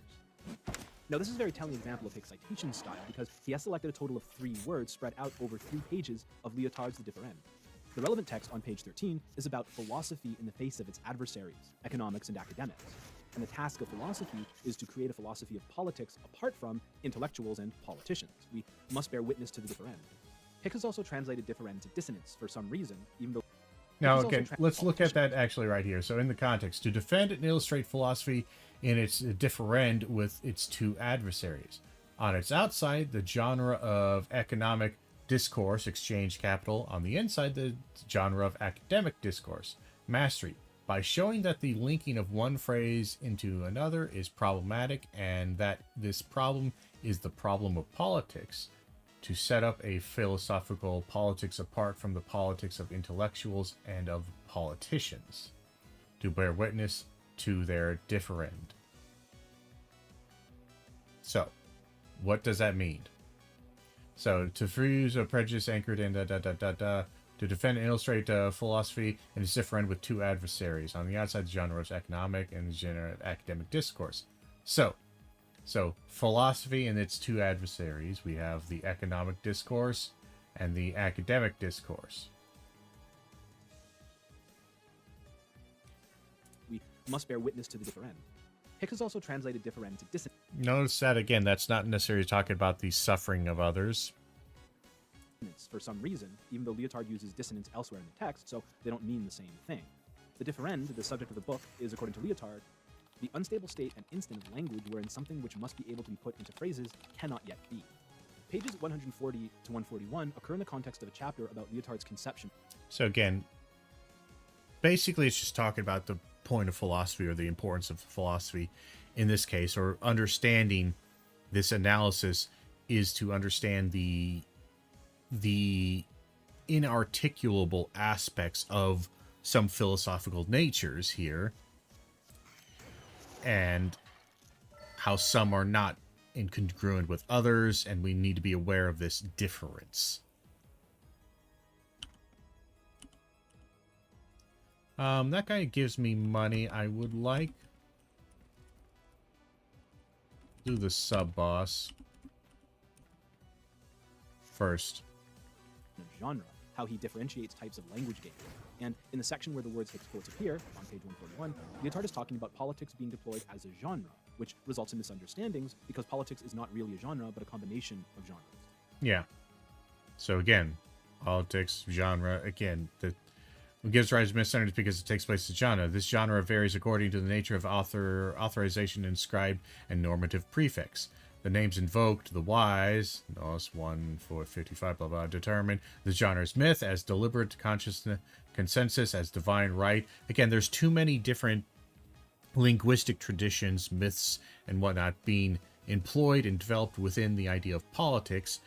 So instead of thinking, like, well, I don't want to get political, it's like, no. Political is obviously difficult because politics is made up of many other genres, and vice versa, many other genres therefore have some maybe potential aspect of political engagement. It's just whether or not you are choosing to do so or not at the time of your statement.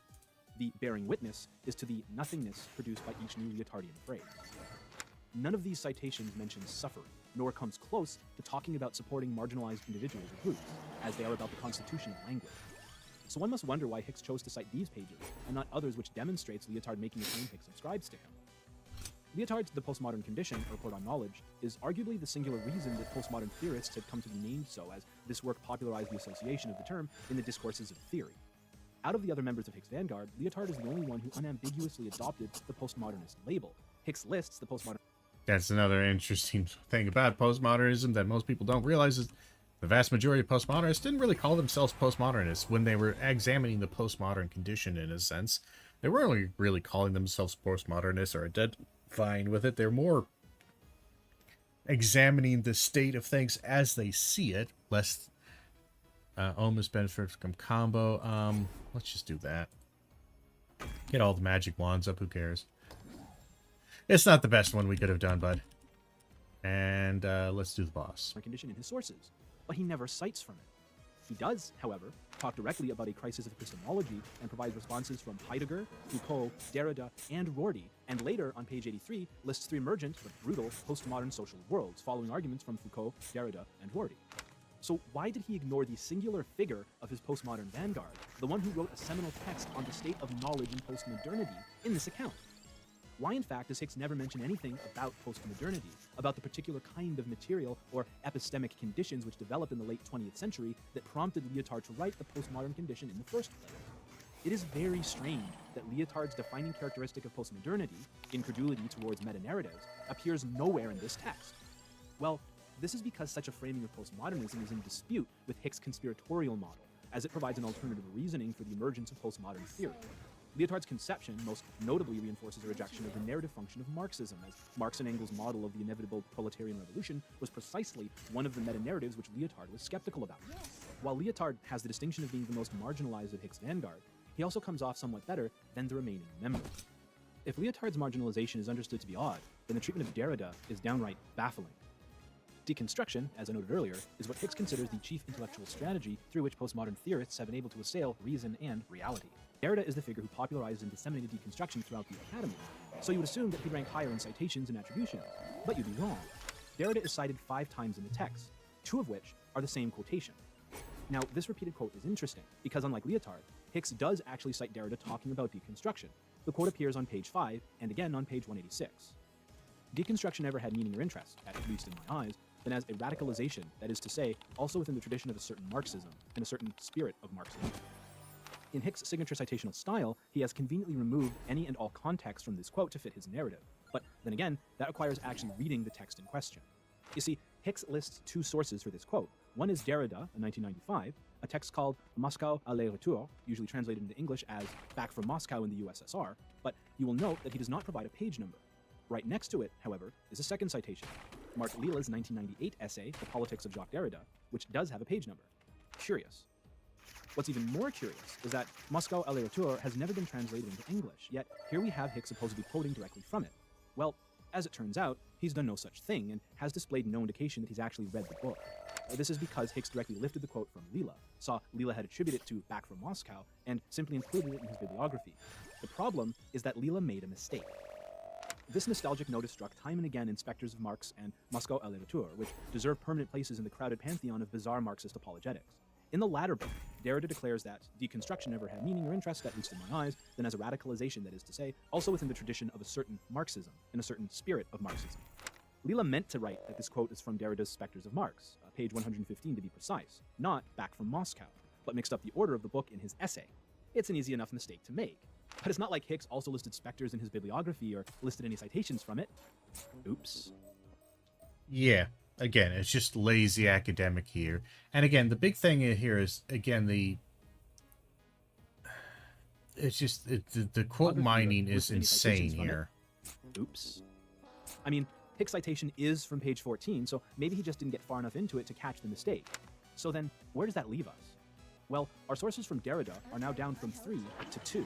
And I think it is fair to say that of these 2, Hicks has demonstrated that he did not read with anything approaching thoroughness. This is a consistent problem with Hicks' reading, because I think it is safe to say that Hicks did read Lila, but somehow missed this important proviso, which follows directly after the quote. With statements like these, Jacques Derrida risks giving bad faith a bad name. The simple truth is that his thinking has nothing to do with Marx or Marxism. The thing is that the context within which Derrida made this statement was at the 1993 Wither Marxism conference, which was later compiled into Spectres. What Derrida is talking about is the intellectual climate of 1950s France, which Hicks does discuss, but then twists this ellagic reminiscence of Marxism in a chapter where a few pages before, Derrida exclaimed that every man, woman, and child was, in a certain sense, an heir to Marx and Marxism, which, it needs be said, Lila quotes directly below where Hicks pulled the quote he uses from. As harsh as Lila's judgment is, I don't believe it to be an unfair reading of Derrida, and that the quote is not some secret confession giving away the long game of postmodernism, but a sentimentalism which is belied by Derrida's oeuvre. One of the criticisms leveled against Cheka's response video was that he was too vitriolic, too uncivil, and clearly acting in bad faith. My instincts, Again, I'm always, this is one of the biggest problems I have so much with this, is anytime you have somebody reacting like this, oh my god, he's being too harsh and too critical or whatever, it's like this, yeah, but is this guy bullshitting? Like, let's be real fucking honest here. Because I would be infuriated if like this was one of my students and I'm like, oh, this is what they did. I'd be pissed. I'd be so angry at that student like this. I'm sorry, you're embarrassing me with this bullshit. biased instinct was that Kakalasi was deliberately misrepresenting things to push an agenda in a typically postmodern way. And again, in a typically postmodern way. I'm sorry, how are you not doing exactly that with your own bias here? Oh, my instinct was this. What? Why? Because he was mean and angry? Why wouldn't he be mean and angry? If this is true, if what they're saying is true, and this guy basically falsified to an extreme extent and created a really bad faith understanding of these works, why wouldn't he be? Why wouldn't we all be upset? I would be upset because he's wasted my time with bullshit.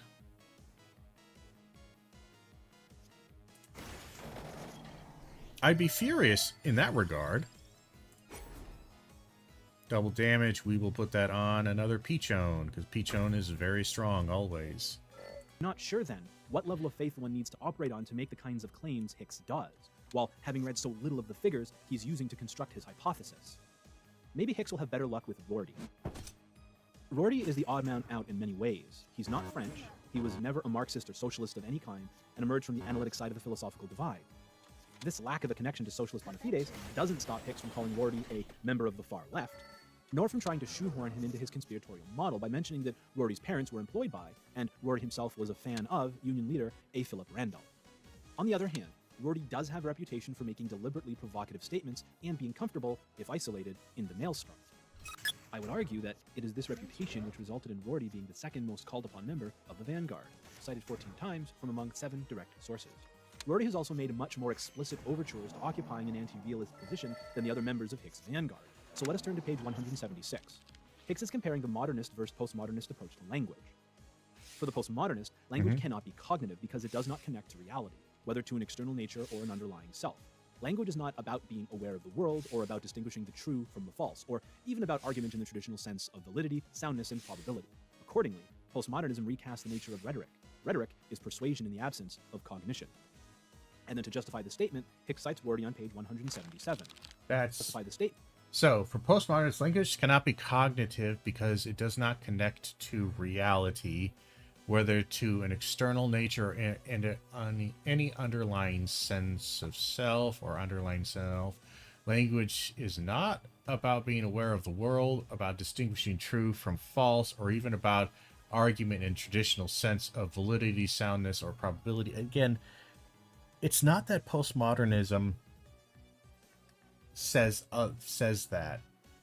Again, the biggest thing, like some extremists might say this, but the vast majority of them is not necessarily, one, it's kind of true, is that it's not necessarily connected with the reality. It's an approximation of reality at best. Even those who are saying like this, you know, oh, there's an objective world and language is trying to do this. Like language, it has no an essential connection to reality. It's just somewhat incidentally connected to some degree to reality, if you wanted to say that. But even then, what it is also, you know, there's quite a lot in language that has absolutely no objective reality to it. So how do you account for that? How do you account for the complete lack of objective reality in many of these instances? Well, the way you do that is by understanding that there's more to it than what meets the eye, you know?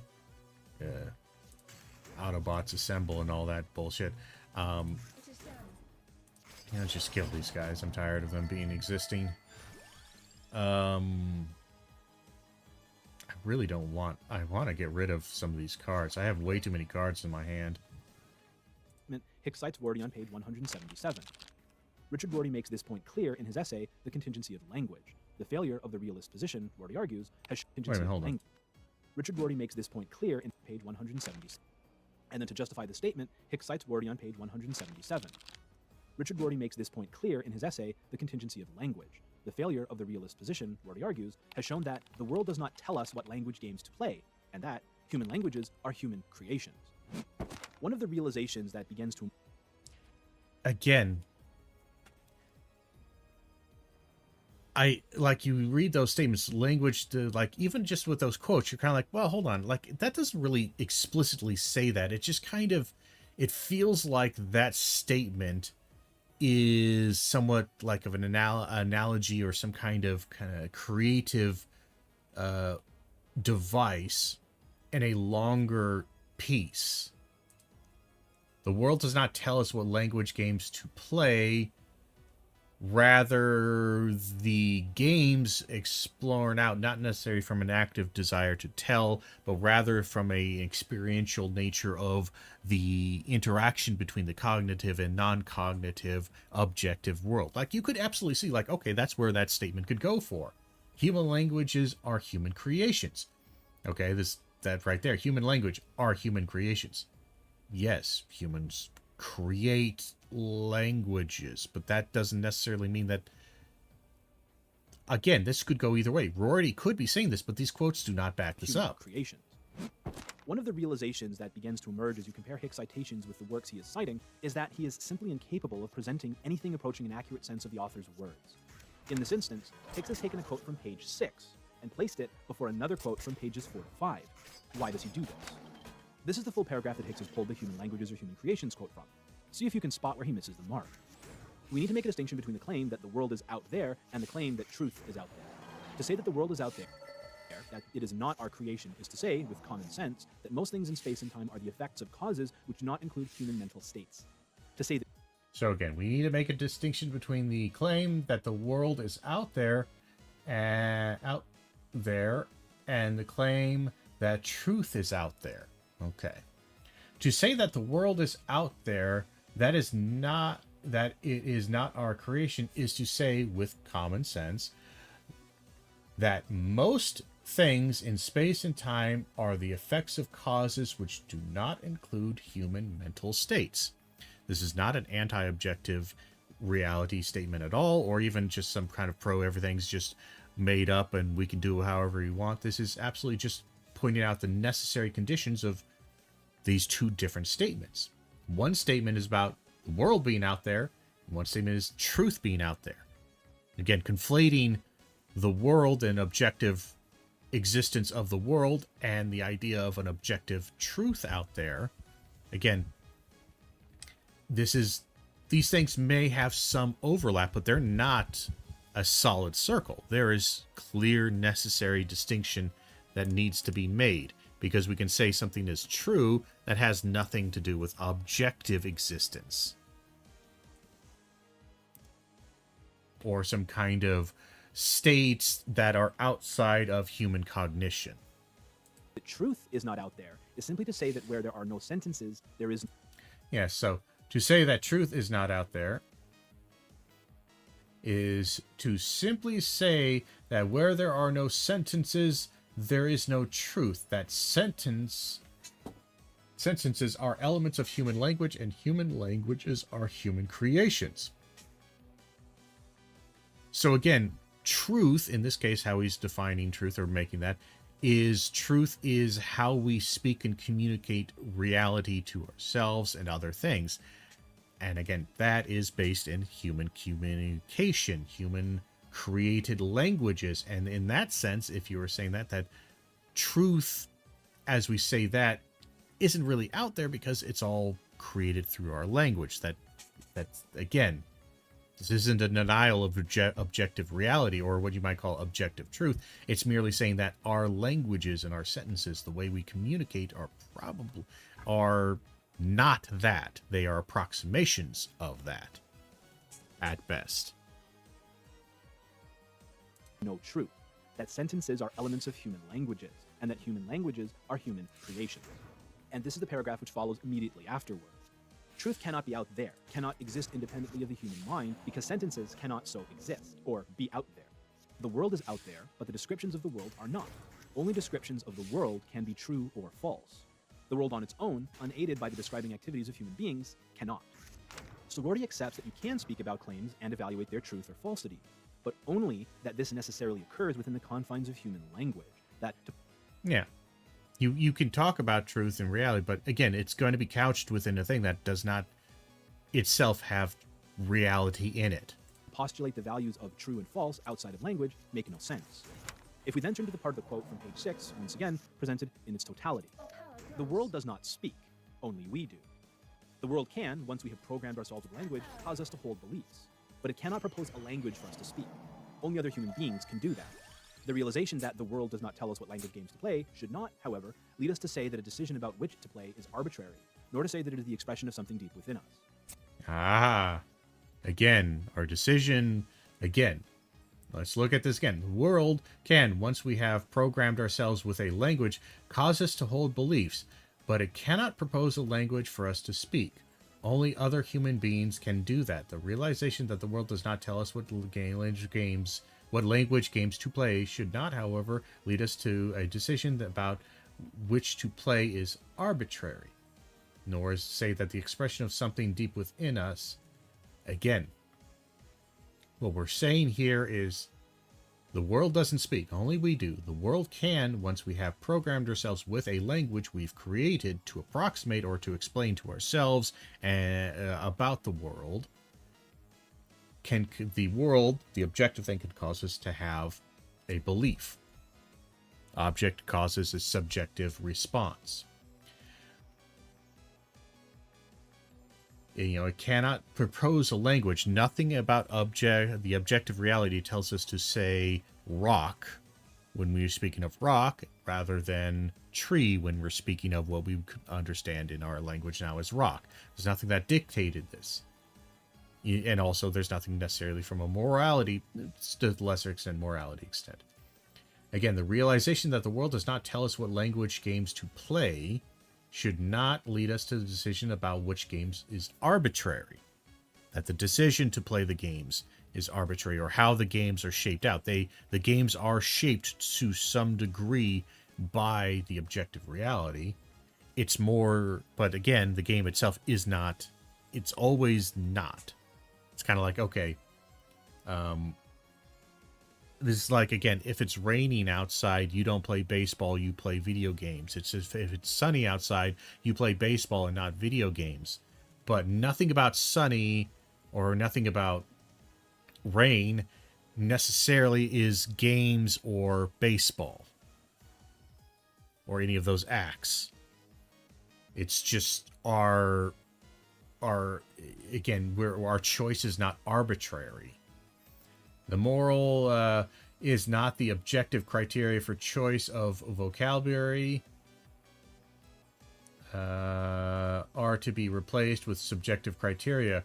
Reason with will or feeling. It is rather that the notion of criteria and choice, including that of arbitrary choice, are no longer in point when it comes to changes from the language game to another.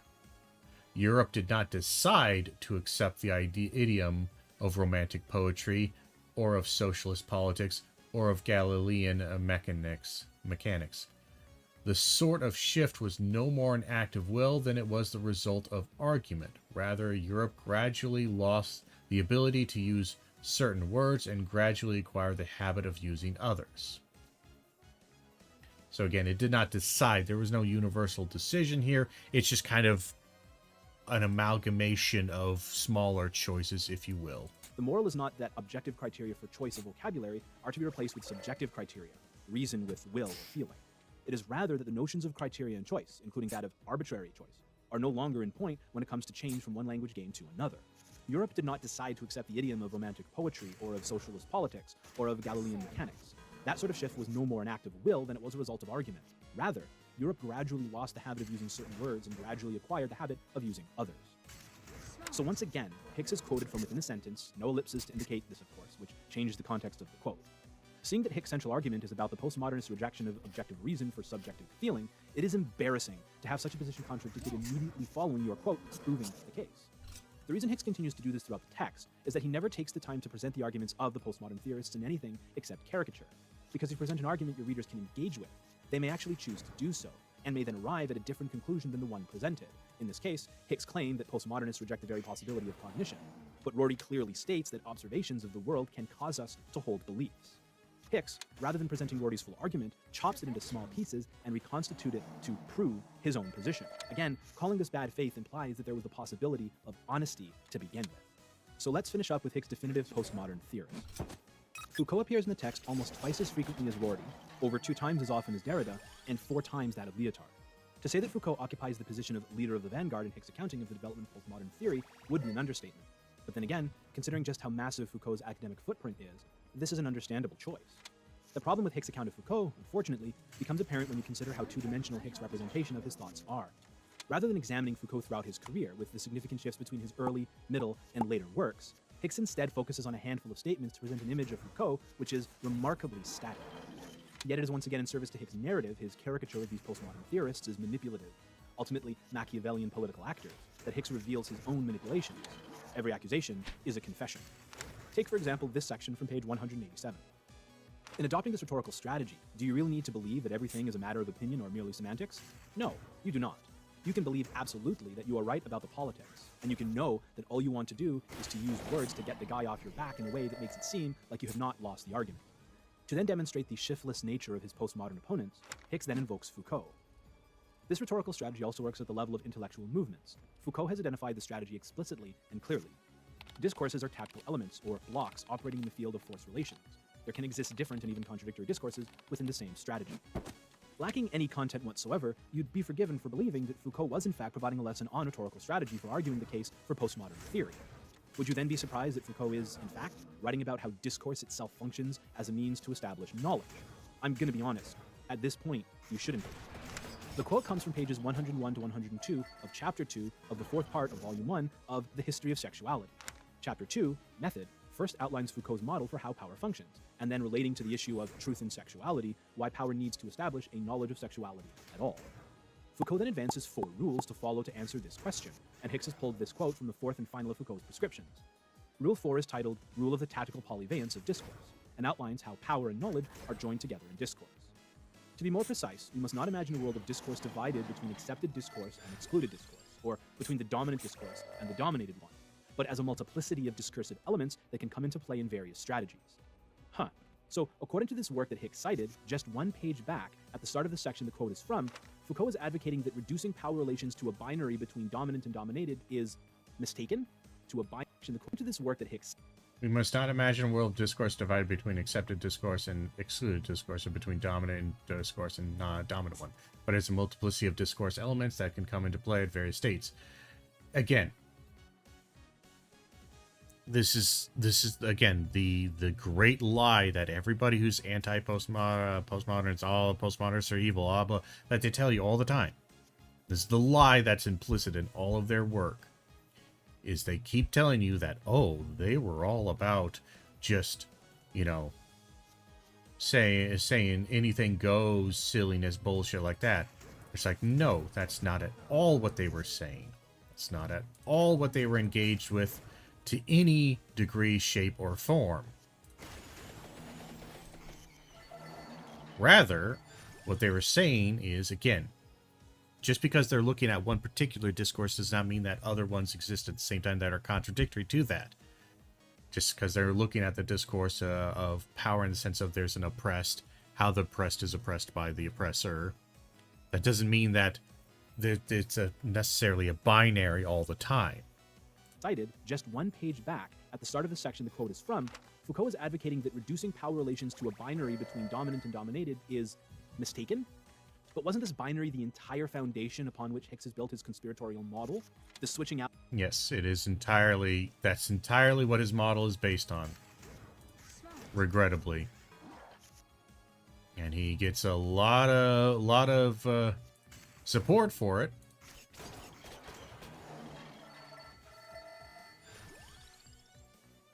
I really don't need these things. Fine. Kind of took a bit of damage there. Not super happy with how much damage we've taken. But we keep having these first rounds that kind of hurt us. Powering up. I say.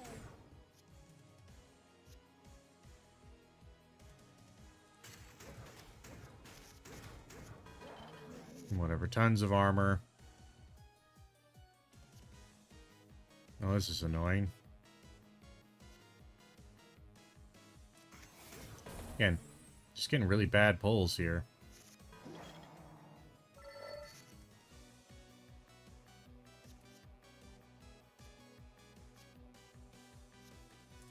Screw it. We'll just have Peachone kill everybody.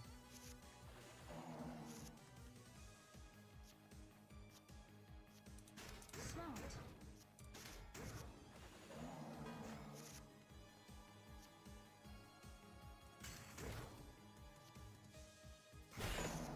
Here we are.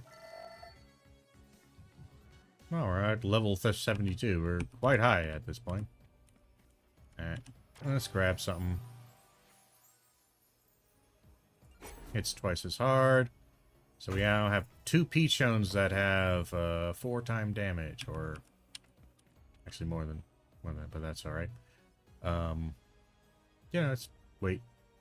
Yeah, it's 4 times. We'll get all these things. I was just seeing if I can get any more cards that increase my money drops. And we'll get a little bit of health. Out of the defunct Marxist dichotomy of bourgeoisie and proletariat for gender, racial, and sexual identity groups? Of course, Foucault isn't talking about identity groups at all, but rather how discourse itself operates. And so we return to the quote in question, presented in context.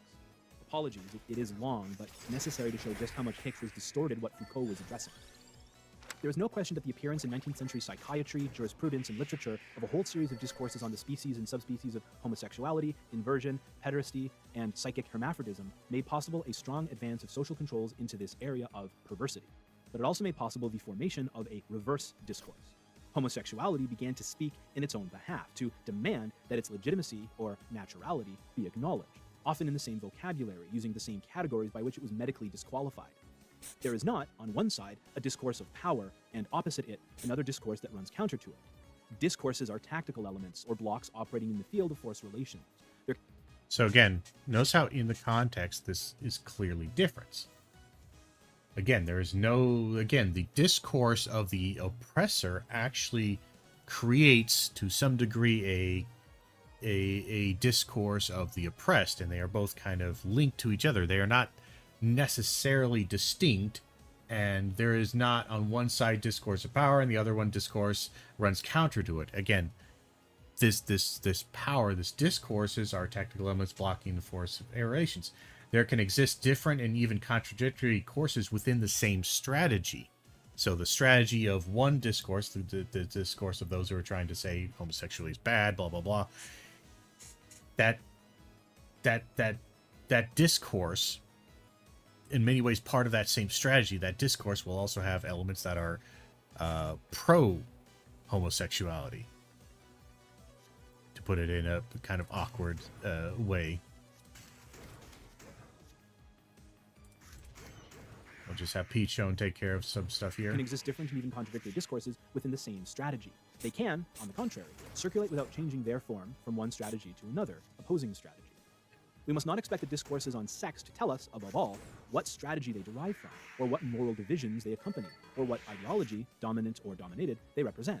Rather, we must question them on the 2 levels of their tactical productivity, what reciprocal effects of power and knowledge they ensure, and their strategical integration, what conjunction and what force relationship make their utilization necessary in a given episode of the various confrontations that occur. So far from advocating a strategy for engaging in a rhetorical ploy to trap your ideological opponents, Foucault is outlining how discourse itself shapes the development of knowledge, in this instance, the emergence of discourses on homosexuality during the 19th century. He then explains how the emergence of this field of knowledge both made possible social controls, but also provided the generative basis for homosexuality to speak on its own accord using the very same categories. Thus, discourses of power are not something which are merely a binary between oppressors and oppressed, as Hicks would have it, but discourses are tactical elements, or blocks, operating in the field of force relations.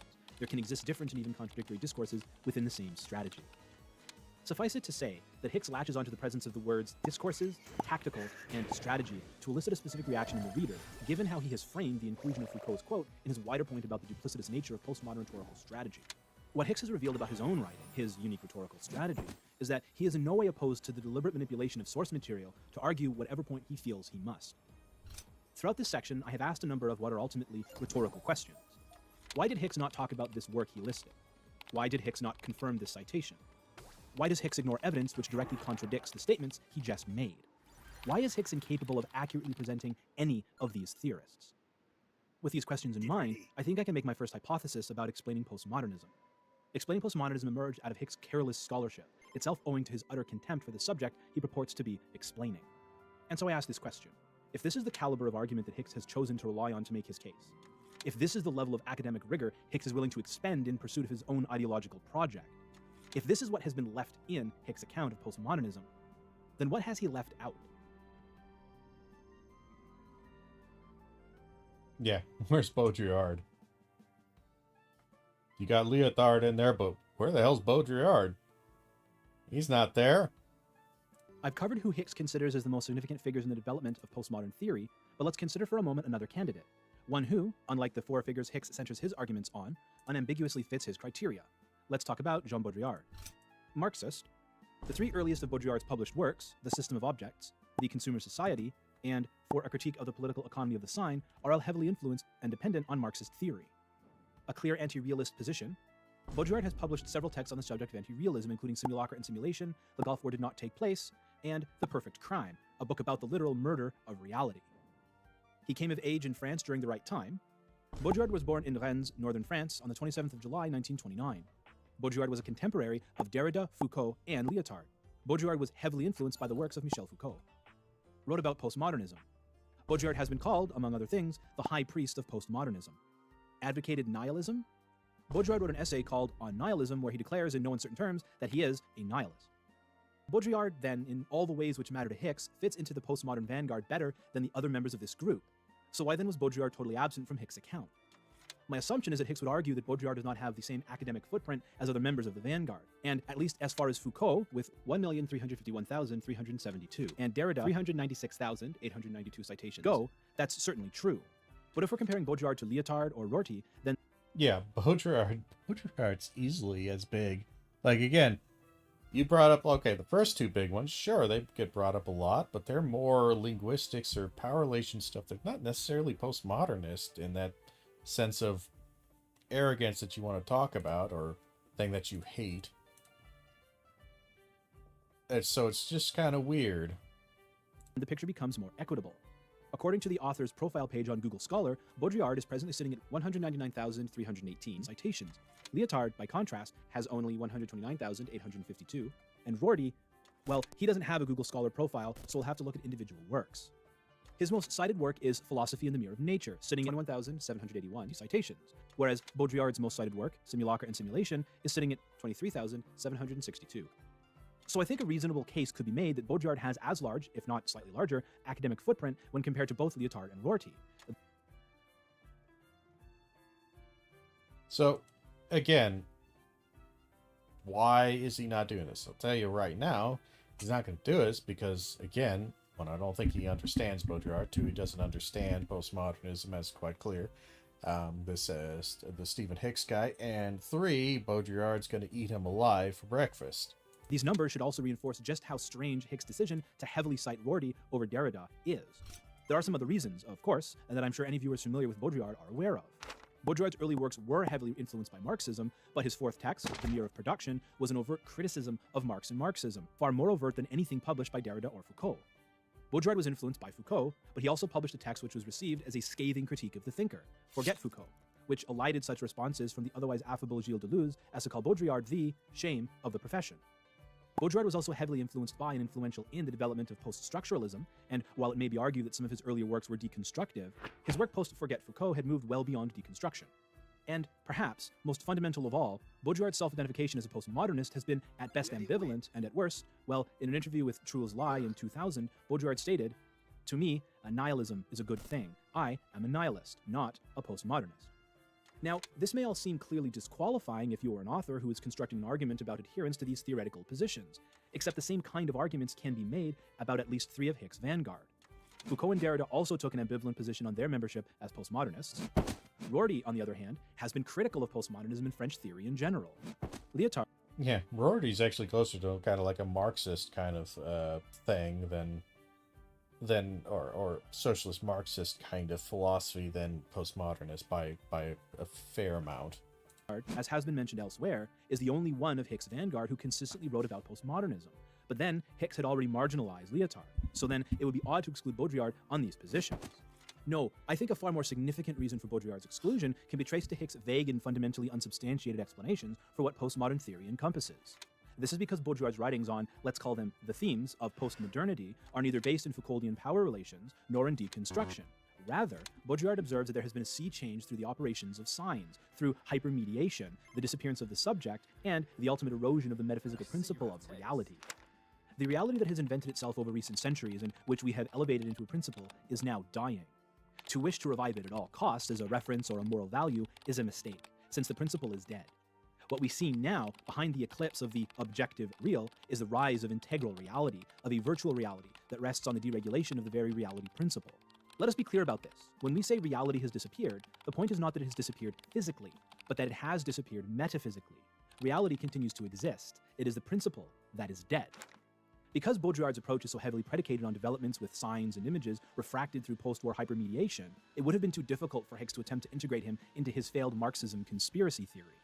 Baudrillard then represents an alternative genesis and model of postmodern theory, one which emerged not through a crisis of Marxism or epistemology, but one which emerged as a response to the incredibly rapid technologization engendered through late capitalism. And with this in mind, it is worth mentioning that Baudrillard isn't the only notable absence in Hicks' account. As a general strategy for reading a text, particularly on a subject one is familiar with, jumping to the index or bibliography can give you a reasonable grasp of the content of the book you're about to read, as it succinctly displays the kind of dialogue the author will be engaging with. So while I was initially disappointed that Baudrillard was totally absent from the text, I was downright confused when it came to Frederick Jameson. Yeah, that's the next one. So Frederick Jameson definitely is going to be something that, if you want to talk about postmodernism, especially anything that's within the last 40 years, Jameson should come up.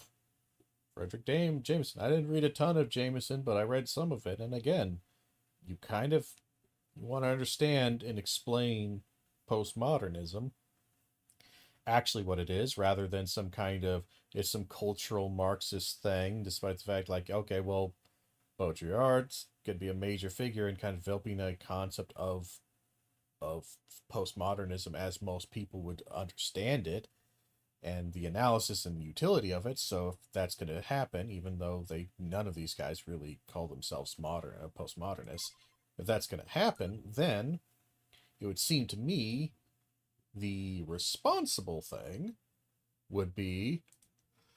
Oh, accidentally closed out the window. Shit. That was stupid. History. That'll work. But, like, yeah, it seems weird that you would not include some fairly major notable names here. On a subject one is familiar with, jumping to the index or bibliography can give you a reasonable grasp of the author will be engaging with. So while I was initially disappointed that Baudrillard was totally absent from the text, I was downright confused when it came to Frederick Jameson. Jameson, a Marxist scholar who has written extensively on postmodernism, who emerged as one of the most prominent voices on the topic during the 1990s, and who remains a highly respected and influential writer, also wrote what is considered one of the most seminal texts on the subject of postmodernism, or the cultural logic of late capitalism. It was, as it happens, one of the 5 books I mentioned at the outset of this video. So when Jameson's name appears twice in the index, on pages 85 and 186 respectively, and the only text listed in the bibliography is The Political Unconscious, and not Postmodernism or the Logic of Late Capitalism, well, it raises some red flags. So, the first time Jameson is mentioned in the text on page 85, Hicks says this: part of the something else is that postmodernists have taken to heart Frederick Jameson's remark that everything is, in the last analysis, political. The spirit of Jameson's remark lies behind the persistent postmodernist charge that epistemology is merely a tool of power, that all claims of objectivity and rationality mask oppressive political agendas. And again, that's just not... Even if we were to take that caricature of it, the idea is like, I'm sorry, that epistemology is merely a tool of power, that all claims of objectivity and rationality mask oppressive political agendas. Is that not, again, the control of truth, the control of objectivity, quote-unquote objectivity, and what is considered objective and not, what is considered rational or not? would that not convey a great deal if one could assume the power of this? And it just kind of assumes like, well, no, they want to do this because that's the postmodernists. They want to do this. They want to trick you into thinking that this wasn't this way before they came around. It's just like this. But if postmodernists, let's just go with the caricature here, figured out that, oh, objectivity and rationality, if we make claims that these are oppressive, or that certain forms of it oppressive, and we can substitute our own kind of truth and objectivity and rationality for other, and that gives us implicit power and control, mind virus them kind of shit. Like, okay, all right, you're telling me that no other political and or social organization, institution ever thought of this before then? The Catholic Church didn't implicitly and explicitly do this to some degree when it came to, the reality as through the lens of theology and through the lens of Christian thought? Like, you're telling me that this didn't happen before. So it just seems to me like even in the worst case scenario, this would be just kind of like a weird sour grapes of how dare they use the tools that my ideological ancestors used so effectively to gain mastery and control, to the point where nobody ever even questions my forms of objectivity and rationality. Now, again, you have to believe that, obviously you found the correct one. But again, this is that same kind of arrogance of like the Christian things, like of all the gods and all the universe, of all the religions, of all of history, you found the correct one. This is the correct one. This is the correct formation of it. And everybody else is just delusional. It's in many ways that same kind of arrogance, like this. No, no, no, no, no. My ideology, I was never ideologically biased. I don't have ideology. It's the same kind of people who read this and like this and who write this kind of shit are the same type of people who say, well, I don't have an ideology. I'm not ideological. It's just like this. I'm sorry, do you not understand how that word? And that's just the height of stupidity and arrogance. So let's go ahead and move this down here. We're going to make it bigger. We're going to do that. And you know what? Let's unflip this.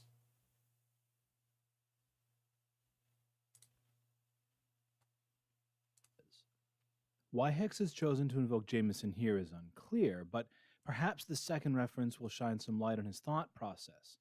On page 186, Hicks also says this.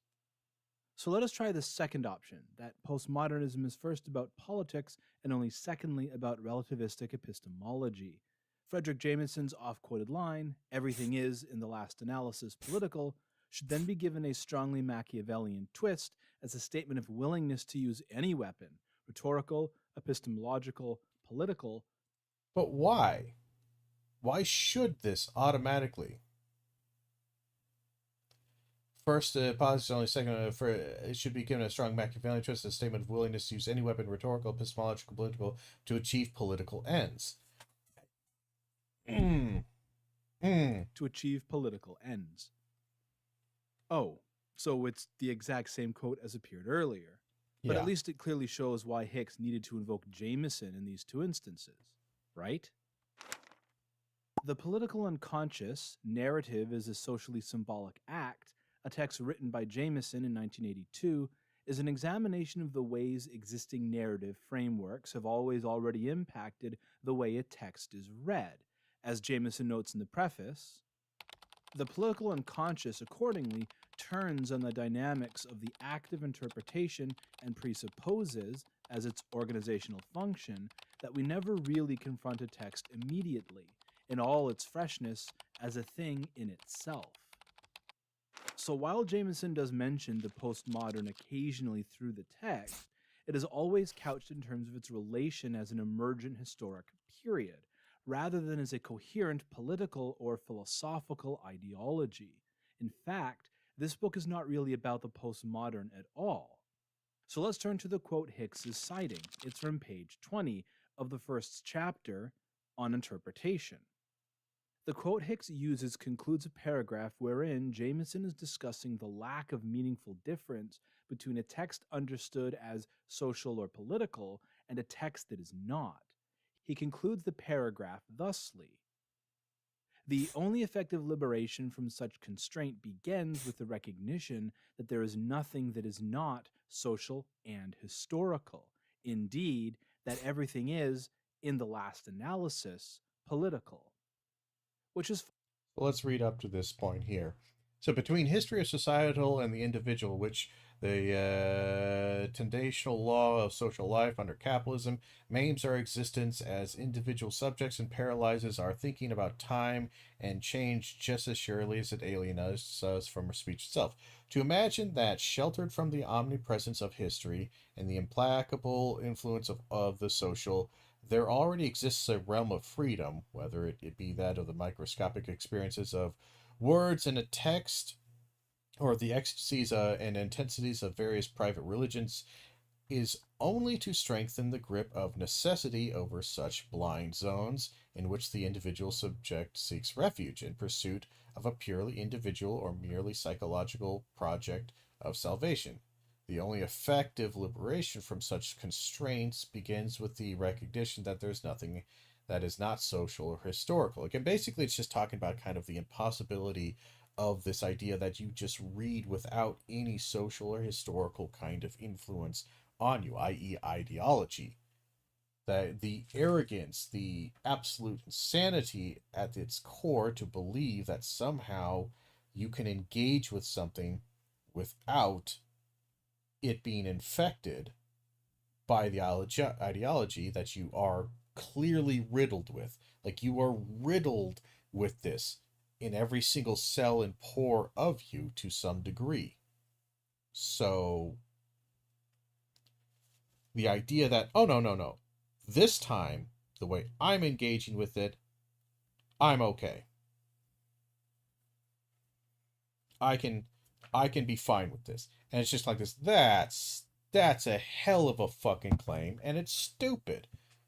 The only liberation from the constraints, like there, at least some degree of liberation, is the acknowledgement and acknowledging, like, look, okay, I'm not going to be unaffected by this.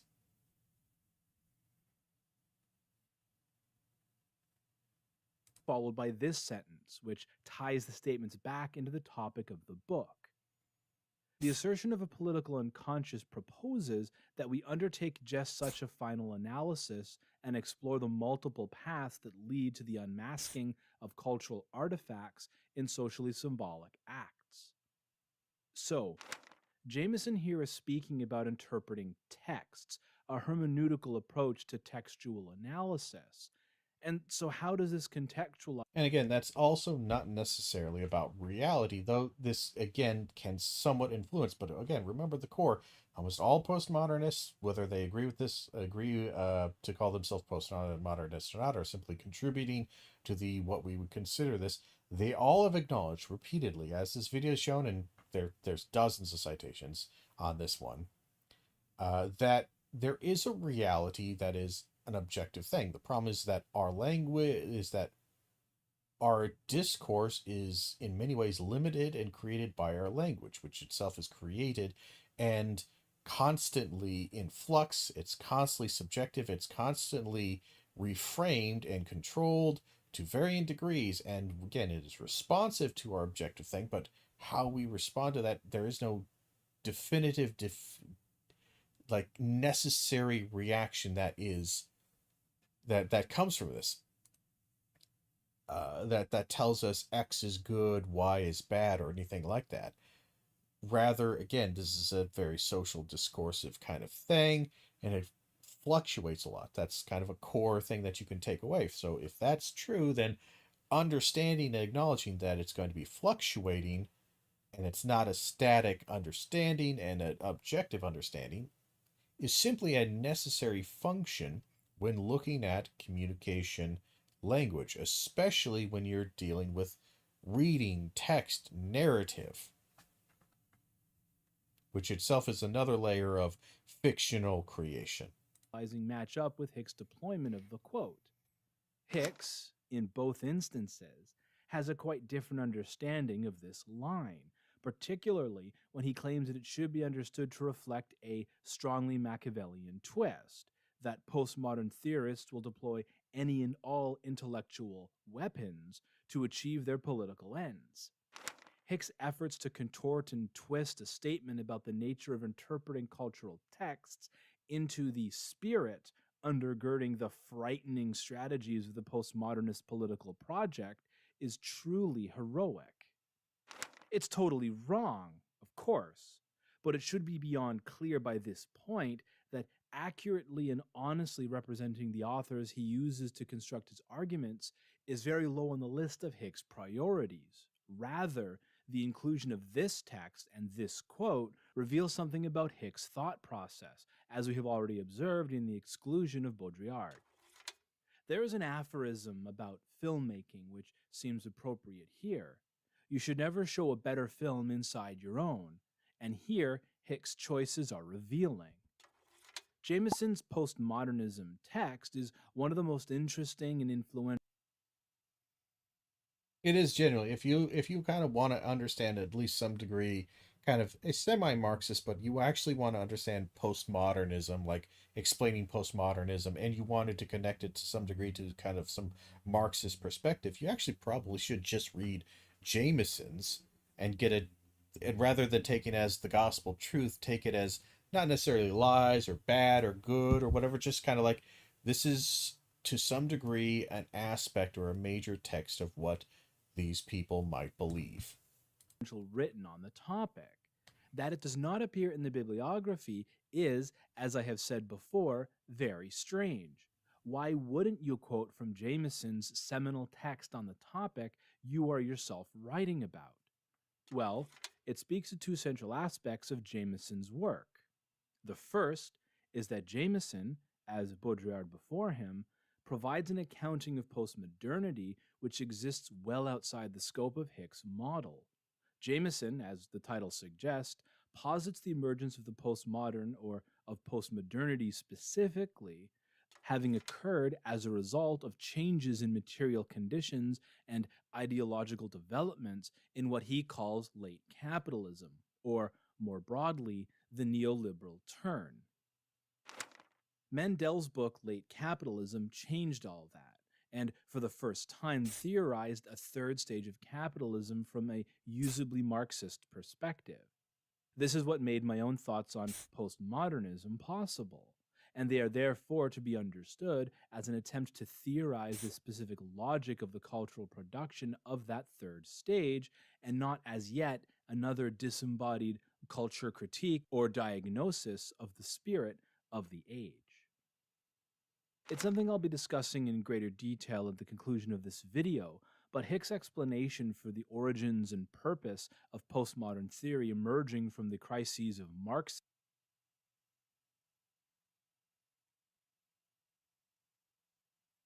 We still have this freezing here. The origins in greater detail at the conclusion of this video, but Hicks' explanation for the origins and purpose of postmodern theory emerging from the crises of Marxism.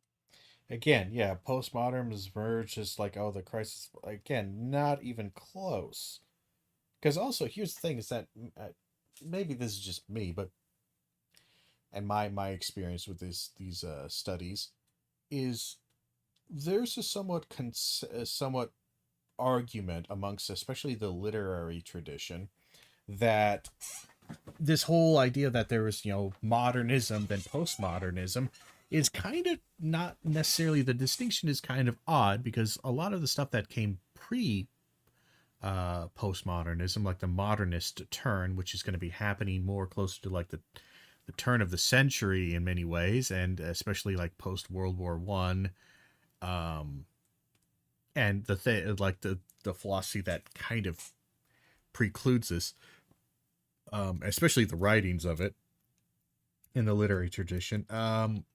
Like the distinction between the issues and ideas and concepts that modernist writers were thinking about versus postmodernist writers, like they're kind of the same, and their approach is very similar. So this idea, and again, this would be happening during still a rise and the strength, not rather than the crisis of Marxism during the rise of it. So like, why would like postmodernists?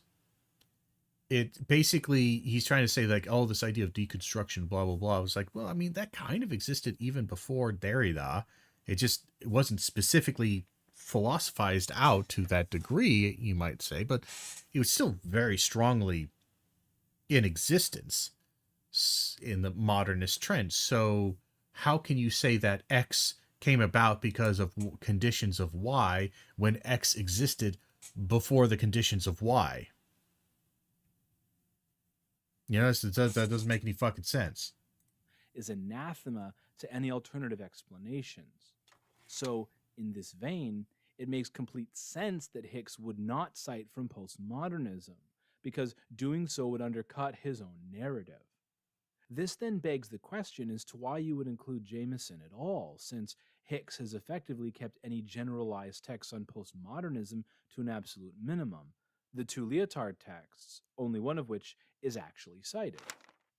And the second aspect of Jameson's work, which Hicks needs to obscure for his model to maintain the appearance of feasibility, is that Jameson has, since the 1970s and throughout the rest of his career, been a Marxist. If Baudrillard's absence was necessitated by the need to exclude a preeminent postmodern theorist because he operates outside the model you've established, and Jameson's marginalization can be understood as being necessitated by the need to avoid alternative origins for the emergence of the conditions of postmodernity, then the choice to construct your case around the failures and retreat of Marxism in the academy in the 1950s and 60s is truly straining credulity. For an intelligent, informed socialist confronted with the data of history, a crisis of belief has to occur. Socialism is to many a powerful vision of the beautiful society, one that envisages an ideal social world that will transcend all the ills of our current one. Any such deeply held vision comes to form part of the very identity of the believer, and any threat to the vision has to be experienced as a threat to the believer. Anyone unfamiliar with the development of Marxist thought post-New Left would be forgiven for simply taking Hicks' account at face value. Yeah, even just historically, it's just absolutely nonsensical to say that. The problem is, of course, that Hicks provides very little in the way of evidence for the supposed retreat of Marxist academics, which necessitated the development of postmodern theory. Jameson, after all, had been pioneering Marxist literary criticism since the 1970s, something which occurred so late because the crucial intellectual fact about the United States then and now is the utter absence of anything like what we would come to call Western Marxism later on. My own contribution as, in books like Marxism in Form, to make that tradition known. Marxism in the American form. Yeah.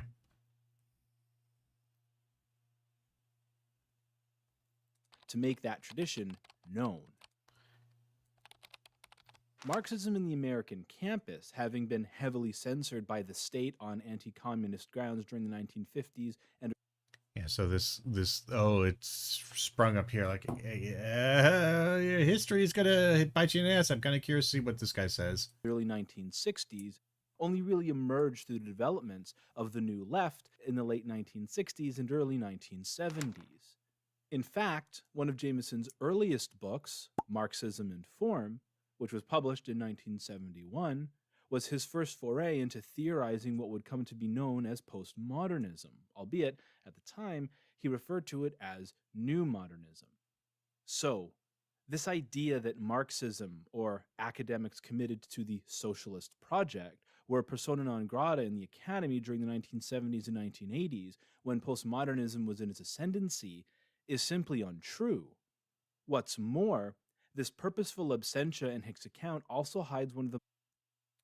Again, like, would I say, and again, this is one of those things where I could almost contradict this a little bit, is that forms of Marxism certainly were not appealing in the academia. But here's the thing: is that the conspiracy theory of Stephen Hicks kind of misses a stronger case to be made. Is that the aspects of Marxism that continued to thrive within academia were the postmodernist parts, but the postmodernists weren't trying to revive necessarily Marxism to a certain extent.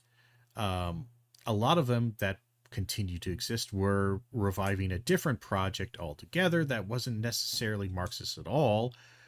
That could be a critique that you make. That's more of a kind of the woke ideological. It's just kind of like a weird new form of liberalism that just has a fresh painted coat of paint on it and subjectivity for their liberal, hedonism, but has nothing to do with the actual social class kind of discourse and an analysis. You could make that argument. That one might actually be slightly stronger. But again, because they have to wrap all the evils all together, all as one, you end up creating this nonsensical. It's this Marxist postmodernist desire to reinvent and woke mind virus with all of these things. Like I'm sorry, all these things. A lot of these things are contradictory and just simply not fucking true. The most damning reversals of Hicks' thesis. Academic Marxists were the harshest critics of postmodern theory. Some of the most scathing critiques of postmodernism were written by Marxists, including Dave Harvey's The Conditions of Postmodernity, Jürgen Habermas's lecture series, The Philosophical Discourses of Modernity. That's the other reason why combining these is really stupid, and why trying to create this big, simple, easy conspiratorial thing is that Marxists and postmodernists don't get along. Where he was highly critical of figures like Derrida, Lyotard, and Foucault. Just about anything Terry Eagleton has had to say on the subject, and even critics Hicks himself cites in his book, like Alan Sokal. But why did I do it? I confess that I'm an unabashed old leftist who never quite understood how deconstruction was supposed to help the working class. Yeah, that was Sokal's argument for his Sokal hoax. The original bullshit. But even then, again, Sokal, I don't know, he wasn't that bad. But again, it still just doesn't understand postmodernism. And again, the thing is that they heard stuff half second and third hand. It sounded silly because they're just hearing quote mind bullshit, and they react like fucking children. And honestly, it's very unbecoming. That's the whole so-called hoax in fashionable nonsense. The whole thing is it's basically just screaming at clouds, ignoring the fact that half of this is just capitalist problems of capitalism, and the other half of it is you don't fucking understanding what the fuck is going on. In 1997, Ellen Miskins Wood and John Bellamy Foster published In Defense of History, Marxism in the Postmodern Agenda. And while the subtitle could very well have been an alternate for Hicks' own text, the content couldn't be more different. The book collects essays by prominent Marxist thinkers like Jameson, Eagleton, Wood, Foster, Keenan Malik, and a bevy of others. As should be apparent, the text presents a number of critiques of postmodern theory from a Marxist framework, but the core thesis of the text is laid out in Wood's introductory essay, What is the Postmodern Agenda? In fact, politics, in any traditional sense of the word, having to do with the overarching power of classes or states and opposition to them, is effectively ruled out, giving way to the fractured struggle of identity politics, or even the personal as political. Although there are more universal projects that do hold some attraction for the postmodern left, such as environmental politics, it is difficult to see how they, or indeed any political action, can be consistent with postmodernism's most fundamental principle, a deep epistemological skepticism and a profound political defeatism. Anyone who is at all familiar with contemporary Marxist discourse would be aware of the critiques of what has come to be called identity politics. Yep, that's the other aspect. Hey, look. All these things don't actually, again, these things don't like each other. Postmodernism does not like Marxism, partly because Marxism, at its core, is a meta-narrative, and postmodernism is highly skeptical of meta-narratives to some degree. And Marxism doesn't like postmodernism because Leftist critiques of postmodern theory have attempted to place it not on the left, but rather as an outgrowth of late capitalism itself, as noted by Foster. Yup.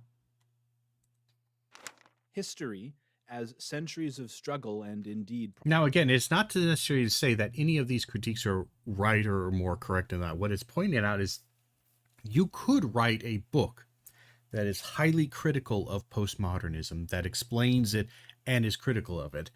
And people have done this before from multiple perspectives, whether it be maybe feminists or Marxists or even other postmodernists or other kind of things.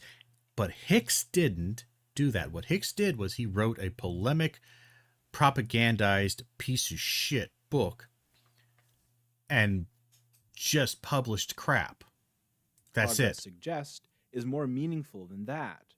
To abandon altogether the concept of progress, in the more general sense of the possibility of progressive human emancipation, would only be to submit to the wishes of the powers that be. Such political disengagement by intellectuals on the left in the present epoch could only mean one thing: the total obeisance to capital. I touched on it briefly when examining Derrida, but to bring it back around, even in the face of these so-called crises of Marxism, which occurred with the collapse of the Soviet Union in the early 1990s, the sheer amount of criticism emerging from the left and left academics, especially when postmodern theory was arguably at its apex, has always been the majority of published critique. A perfect example is this Reddit post from 2019 in r Ask Philosophy, where someone was asking what was wrong with Hicks' book, as it seems to be the only widely available non-Marxist critique of postmodernism. So then, if the majority of voices writing against postmodern theory were academic Marxists themselves, then Hicks' conspiratorial model is wholly without substance. There was never a crisis of faith among academic Marxists, necessitating a need to try to slip Marxism or socialism into the academy through postmodernism because such a strategy lacks any kind of utility. Being a Marxist in the academy in the 1970s, 80s, and 90s was not the ideological barrier Hicks claims that it was, as evidenced by the rather successful careers of the Marxist thinkers I've talked about in this section. So, with this final examination of the last excluded group from Hicks' account, I believe I can now offer a second hypothesis about explaining postmodernism. Explaining postmodernism is Stephen Hicks' rhetorical strategy to present postmodern theory as poorly as possible, necessitated by his failure to engage with postmodernism's powerful arguments. If Hicks' account misrepresents the theorists he has included, and excludes those who provide alternative accounts of postmodernism, then the question needs to be asked: what does Hicks have to gain from this account? When I was in the early phases of making this video, when I was thinking about what kind of visual metaphor to use when presenting Hicks' postmodern vanguard, I was initially going to go with paper dolls. Paper dolls are flimsy, two-dimensional, and easy to manipulate. But the more I thought about it, the more I began to doubt the suitability of the metaphor. You see, while paper dolls are as easy to manipulate as they are to tear apart, they also require a necessary level of dynamism, of energy. They need an animating force to move. This is something Hicks was simply unable to provide. So I chose instead to go with cardboard cutouts. They are also two-dimensional and can be toppled with the slightest of breezes, but they're also static, unmoving, unchanging, able to provide a solitary.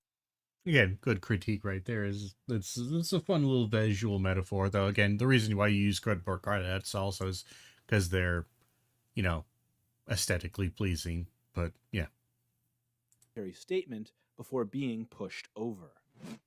This is the level of scholastic rigor with which Hicks operates. For Hicks' model to maintain even a semblance of cohesion, he must treat postmodern theory as a unified political project, a singularly coherent theory that remains static and unchanging for a period of some 40 years, and within which his theorists are unable to develop or change. This is why Hicks' representations of postmodern theory only ever approach, but never reaches, caricature. Curious, then, that he also makes statements like this found on page 21. Postmodernism, therefore, is a comprehensive philosophical and cultural movement. It identifies its target, modernism and its realization in the Enlightenment and its legacy, and it mounts powerful arguments against all of these essential elements of modernism. Have any of Hicks' representations of postmodern theory come anywhere close to mounting a powerful argument? No. No, they haven't. I would certainly agree. Again, my own reading. Maybe we'll read through it and talk shit more about it. But honestly, I think this video certainly has done a decent enough job pointing out at least some of the immediate problems. Again, it's just his musings and hyperbole and uncharitable readings of texts he never really quite understood. An amalgamation that he's created his own. It's funny that he actually has created kind of a very postmodern subject in his book here, is that it has nothing to do with factual reality of even the spoken word, the objective truth of the texts, of the language, of the beliefs, of the actions, of the words, all of this, of these people he's writing about, but rather a very subjective, reader-based kind of instinctual engagement with a cultural created like simulacrum of the person, not even the real person, just a simulacrum. So it's his fiction about a fiction about a person.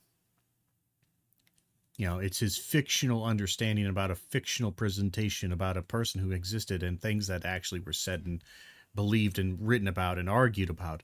And it's hilarious when you actually think about it like that, is that his book is a perfect example of all of the things and the problems that they are pointing out. The reasons why it's important to be aware of this is that this is what happens when you aren't aware of your own ideological biases. You aren't aware of this kind of this critique, this ideology, that you are in it, is that you create works of fiction like Explaining Postmodernism by Stephen Hicks. Stephen Hicks didn't understand this. He's like a Randian fucking moron, Ayn Rand dipshit, and he just doesn't understand that he's fucking stupid, and that what he wrote was just his own bullshit. In the episode of Hicks' podcast where he responds to the Multiversity Project, he provides an answer to a question that they had asked. Why did Hicks include Andrea Dworkin and Catherine MacKinnon in his account of postmodern theory? Both were, after all, vocal opponents of postmodernism. Hicks' reasoning is as follows. Both MacKinnon and Dworkin are radical feminists. And radical feminism also attacks the idea of the modern universal subject, and so ought to be included among postmodernists. And while this is incredibly revealing, it is something that's reflected in the text itself, as Hicks notes on pages 10 to 11. The weakening and overthrow of the feudal regimes then made possible the practical extension of liberal individualist ideas to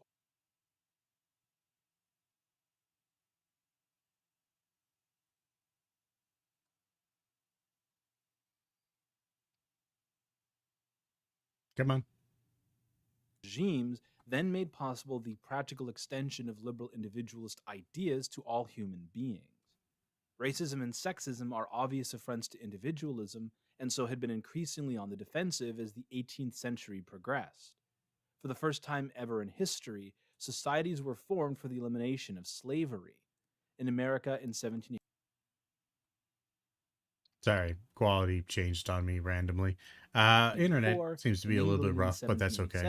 And a year later in France. And 1791 and 1792 saw the publication of Olympe de Gouges' Declaration of the Rights of Women and Mary Wollstonecraft's A Vindication of the Rights of Women, landmarks in the push for women's liberty and equality. For Hicks, race relations and feminism reached their zenith in the abolitionist movement and the proto-feminism of Wollstonecraft. Anything which followed was, sadly, counter-enlightenment, descending until finally emerging in the 1960s as Hicks' great boogeyman, identity politics, as he notes on page 152. Left thinkers and activists focused on narrower subdivisions of the human species, concentrating their efforts on the special issues of women and of racial and ethnic minorities. So then, if second-wave feminism and the civil rights movement is to be regarded with suspicion as manifestations of counter-enlightenment irrationality, suddenly the exclusion of postmodern feminists like Julia Kristeva and Luce Irigaray and the inclusion of Dworkin and McKinnon make perfect sense. Hicks is, if nothing else, deeply invested in misrepresenting postmodern theory as much as possible. And so, while Dworkin is decidedly not a postmodernist of any kind, her infamy stems from her salacious and vitriolic statements, all the better to use to make the case that postmodern theory isn't worth engaging with. Again, it's just a collection of here's things that I hate academically, and I'm trying to make a theory that puts it all together as some kind of woke mind virus thing, some great corruption from a singular entity. It's such a silly, stupid project. I've mentioned, and Hicks himself has admitted, that his interpretation of all but a handful of the Enlightenment thinkers he discusses is not a widely held one. His insistence that modernist theories like Marxism or political projects like socialism or communism were in fact anti-modern, perhaps even postmodern, is totally at odds with how modernism has broadly been defined by the very same postmodern theorists Hicks talks about. These kind of grand narratives are explicitly what Lyotard was speaking about when he wrote, simplifying to the extreme, I define postmodernism as incredulity toward meta-narratives. But a modernism, an enlightenment, which presents as its model for the universal human subject an atomized, hyper-individualist who loves and acknowledges how great everything is under capitalism, it's the Randian ideal. The version of the book which appears on Amazon, the one which I referenced at the start of the video, is the audiobook. And you know who published this version? The Atlas Society. Would you also be surprised to learn that the Atlas Society has produced a pocket version of Hicks' book? That in their former life as the Institute for Objectivist Studies, Hicks presented in a 1998 seminar the core analysis which would form the basis of this book, which outlined the core objectivist tenets needed to rejuvenate the Enlightenment spirit. I mentioned it earlier, but I think it bears repeating. Every accusation is a confession. The intended audience for this book are people who have heard about something called postmodernism, and in seeking out information will inevitably come across this book. Hicks and the Atlas Society behind him. All right, good enough. So I think overall that was fun. It was a good video. Definitely give that a like and a watch and a follow. That is from the Study of Swords. We might look at another video relating to Hicks at a later point in time, but we're going to go ahead and end the stream here. We will be shifting to, I think, late night streams. We're going to go back to late night streams, late night chill, analytical streams with maybe some quiet gameplay in the background if possible. But thank you all for being here. Thank you for hanging out. And until next time, and as always, I hope you have a good one.